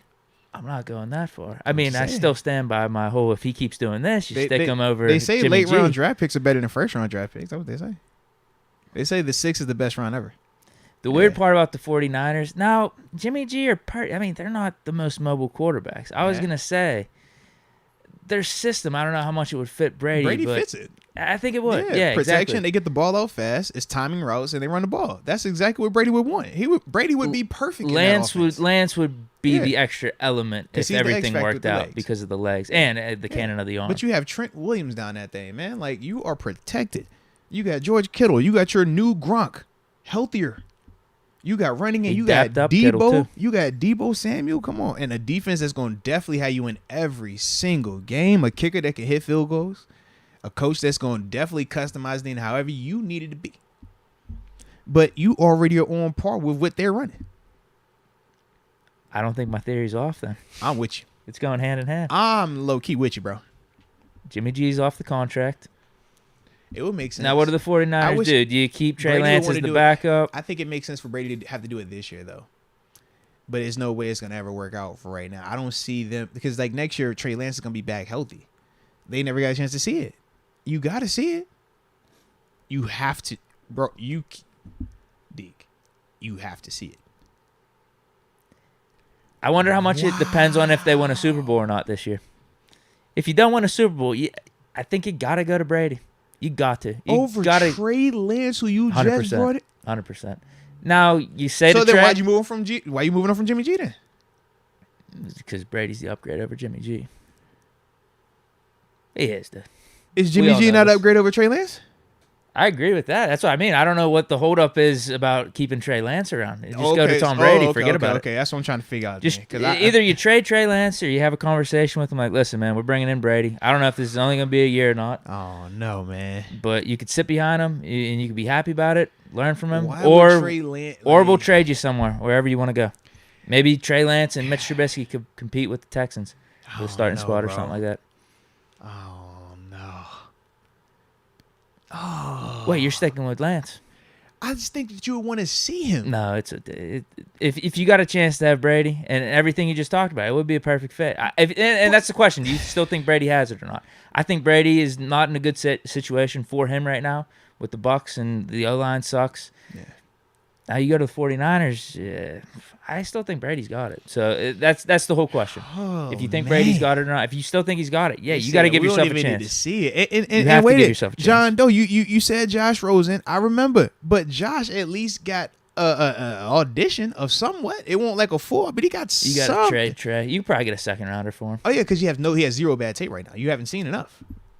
Like he's got some bad tape, but you're right. It's not enough. It's a mystery. You stuff. see some really good positives from him, like his cannon arm and some of that mobility. At least I think he'd get a second. Oh man. Especially with the quarterbacks now, like TG said. I mean, Bryce Young, C.J. Stroud, and this Levis dude from Kentucky. After that, it really falls off. Yeah. So if you want a chance at a young guy, now I don't know what the Packers are going to do with Jordan Love either, because he looked good in his limited time this year. I don't know if either of those guys will be on the block, but it could be interesting. I just feel like Brady's angling to finish his career with the 49ers, his hometown team. That's what the whole signing the ball and him being in a good mood was all about. Well, I hope Aaron Rodgers beats him there first. Rodgers or the 49ers? Rodgers, the 49ers. What's up? Really? I think he's sticking with the Packers. That's right back at the crib. That's the Bay. He had his chance. Cal. He had his chance. Yeah, but now he's seen Green Bay. It ain't with it. He thought it was going to be a little bit sweeter for him at the end, and it wasn't. I'm saying he sticks with the Packers or he retires. Now, I think after this year, I think he actually is going to stick around, and I think he's going to be more motivated. It's tough to say more motivated because I do think he was when they drafted Jordan Love. But I think he's going to be a little bit riled up for next season. Yeah, he should be. Now with Kristen Watson, him and Rodgers building something a little bit, maybe Packers will actually draft the receiver in the first or second round this year. Disrespected too. When he feels disrespected, he usually balls out. Now, they did draft Watson in the second round, but maybe they actually try to get one of these more top-end guys because Watson was what? Probably like the 10th or 15th receiver on most boards. Yeah, it's just the receivers are going like hotcakes. Yeah. They did get him in the second round. Mm-hmm. What else we got? Okay, so we got like 10 minutes. Yeah, let's go. We're doing more of these tomorrow. Okay, you know what? We'll do this one. We'll do the big one. That is what she said. Who's your MVP? Hurts or Mahomes? Micah Ooh. Parsons. Question on Von Miller's podcast yesterday, or was it 2 days ago? I can't remember. Uh-huh. Is it more the Eagles Uh-huh. as a team, Uh-oh. or is it Hurts? Uh-oh. Uh-oh. Right now, Uh-oh. the odds, Uh-oh. Hurts is minus 175, the Mhm. favorite. Mahomes is plus 200. Those are DraftKings odds, too. Shout out to DraftKings. Promo code Moats. What do you think? Do you need me to read off any of these stats? Mike, ooh, that's that division. I don't think talk. he's wrong. But that's the division talk. When you in the division with it, you gonna hate on it. You gonna say that. He's not all the way wrong though. I really don't think He's he's wrong. definitely not all the way wrong. Put it like this. I feel like it should be Mahomes. But if Philly keeps winning like they winning, it's gonna be Hurts. That's the problem. I think If Hurts is deserving. That's the problem I Yeah. have with. He's playing really, really well. Like, we're not getting that twisted at all. Yeah. That's the problem I have with going gun-ho on Mahomes and trying to like shit on Hurts, because I think Hurts is very deserving. It's just Yeah. for me, you take Mahomes away from that Chiefs team, Exactly. it's over. It's done. over. They got Yep. rid of Tyreek Hill. You got a bunch of afterthought I receivers. feel like you could put another quarterback in Philly, and they are still going to some degree. To a degree. They're in the playoff contention, Yeah. at least. Yeah. With that To a defense, degree. with that offensive line, that run game they got. Yeah. It'd probably have to be a similar style to Hurts. Like, here's what I was thinking. If you put Tyler Huntley up with the Eagles, Yeah. are they in playoff contention? They ain't far off. I think with Offense. Mahomes, you put any backup in there, it falls off a cliff. Yeah. Like any decent because backup. you're not gonna create that with Kelsey, Juju, Harmon. Like, that's different. Whereas you looking at Philly, you throwing to AJ, you throwing to Don. Oh my gosh, Devontae. Yeah. You got Goddard is hurt right now, but it's like even he's. I think they have you the got best Miles offensive line in the Sanders. league. It's like, bro, it is perfection at times, man. Right. And the Chiefs Yeah. running back right now, Isaiah Pacheco, is just come out of nowhere. Yeah. A 7th round running back. Yeah. Travis Kelce's the only big name guy that they have. Juju, We know he Juju. was looking for Yeah, we this know Juju. peanuts contract to come back to the Steelers, and we didn't Yeah. even want him. Signed for Yeah. like $3 million with the Chiefs. MVS, the Packers. I mean, He- he's an serious- afterthought yeah. up there. Yeah. And then you got Hardman. Who else is Tony? Giants got rid of him. Like a bunch of just Yeah. afterthought receiver. And Mahomes is leading the league in passing yards, like going away, passing touchdowns. I would agree. Now, I think the thing that does hurt him a little bit, and this is just more, I think, on what people and how they're going to view it, is Mahomes having like 11 picks, him struggling a little against the Broncos, whereas like Hurts is keeping it clean. It's a well-oiled machine. Eagles have a better they're record. Winning. Yep, and they're winning nice. Yep. The That's how I stats look aren't at it. like too far off. If you combine the rushing too, Mahomes 4,440 yards when you combine his rushing. Yeah. 35 total touchdowns, 11 picks. Hurts 3,800 yards, Yeah, he close. Yeah. 32 touchdowns, only 3 touchdowns off, Yeah. but then he's got the 3 picks. Yeah. And the team is winning, like in a major way. Like, granted, Chiefs are still winning. They're doing anything too, but Philly's like the hype of the season this year. Yeah, so I wouldn't be opposed to Hurts winning just I'm due voting to on Mahomes. I'm voting Mahomes, but I could the story. But I feel like if he does win, it's going to be more of just the whole with Michael Jordan or LeBron not getting MVPs and just Every trying to time. give it to someone Yeah. else. Like Mahomes, he's Mahomes always going to be in the deserves it, yep. conversation. Does he have how many? Does he have multiple right now? So One- no, he I'm has thinking one they're just regular going to look to season. give it to someone else, and Yeah, he Hurts has would be a- a good candidate. I'm trying to think. Mahomes has a regular season and a Super Bowl MVP. Okay, he doesn't have more than one regular season then. I don't think he does because Lamar won it. Him. Rodgers did it twice. Oh yeah. Yeah. Mahomes was in it both times Right. versus Rodgers, but he didn't win. Yeah. Okay. So maybe it's not Mahomes Ooh. overkill on the MVP just yet, but he's always in it. Like this is him having the season. No one's surprised or going crazy. It's just it's Mahomes being Mahomes. This is true. And this is even without people shitting on him a little bit. Heading into the season, is he going to be the same without Tyreek Hill? What's the Chiefs? It's better. I mean, Are those the only two? Has to be, yeah. Because they ain't giving it to Justin. No, Jefferson. No, He'll be the offensive player of the year, though. I'll go through the odds. Justin from what will be I can offensive player remember. of the year. I think Josh Allen was maybe 3rd or 4th. Mm-hmm. Tua was 4th or 5th, and then there was one more. I can't remember the other guy. Okay.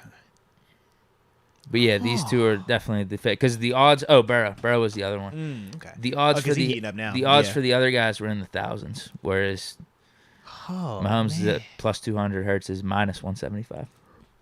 Well, then I'm gonna go Mahomes. Then. Yep, I'm gonna roll Mahomes. That's your pick. Yes.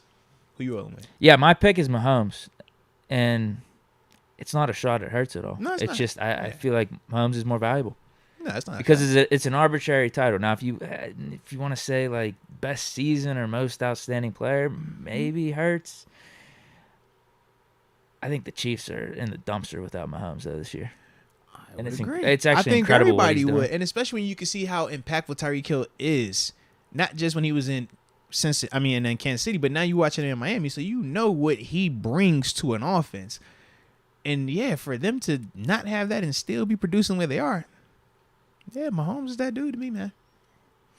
Yeah, No shot at Hurts. He's having an amazing season. 626. What do you think? All right. Well, I think we got these final two. Sure.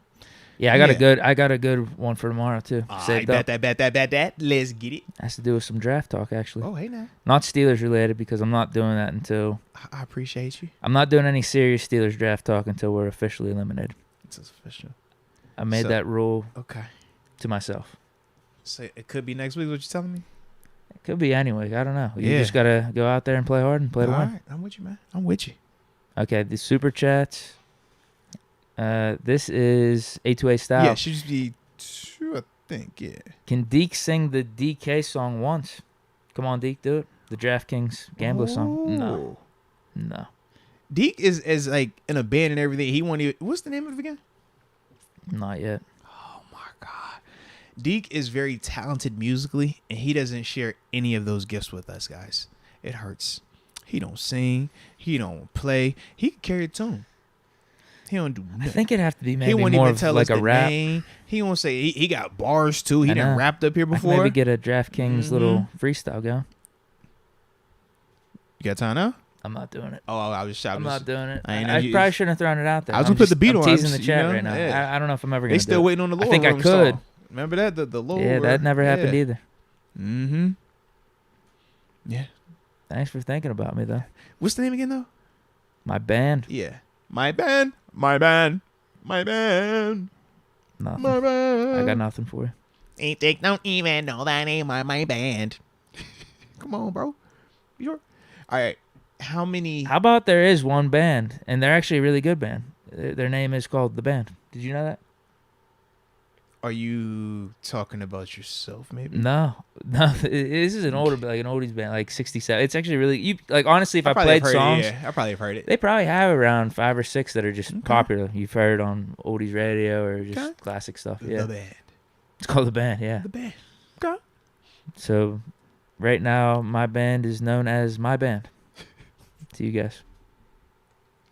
The band that shall remain nameless another day, for another time. All good. Last one, Sean McCartney, making sure the super chat works. Oh yeah. All love. And everybody that did. Someone wants to battle rap me. A couple people. That one battle rap you? Deke got bars. I won't run up on Deke now. Deke got heat. Deke will bar you to death. Like, all right. Yeah. Oh, and I see y'all peep the D12. Shout out to Rod Dolly. Yeah, you know what time it is, man. Yeah. All righty.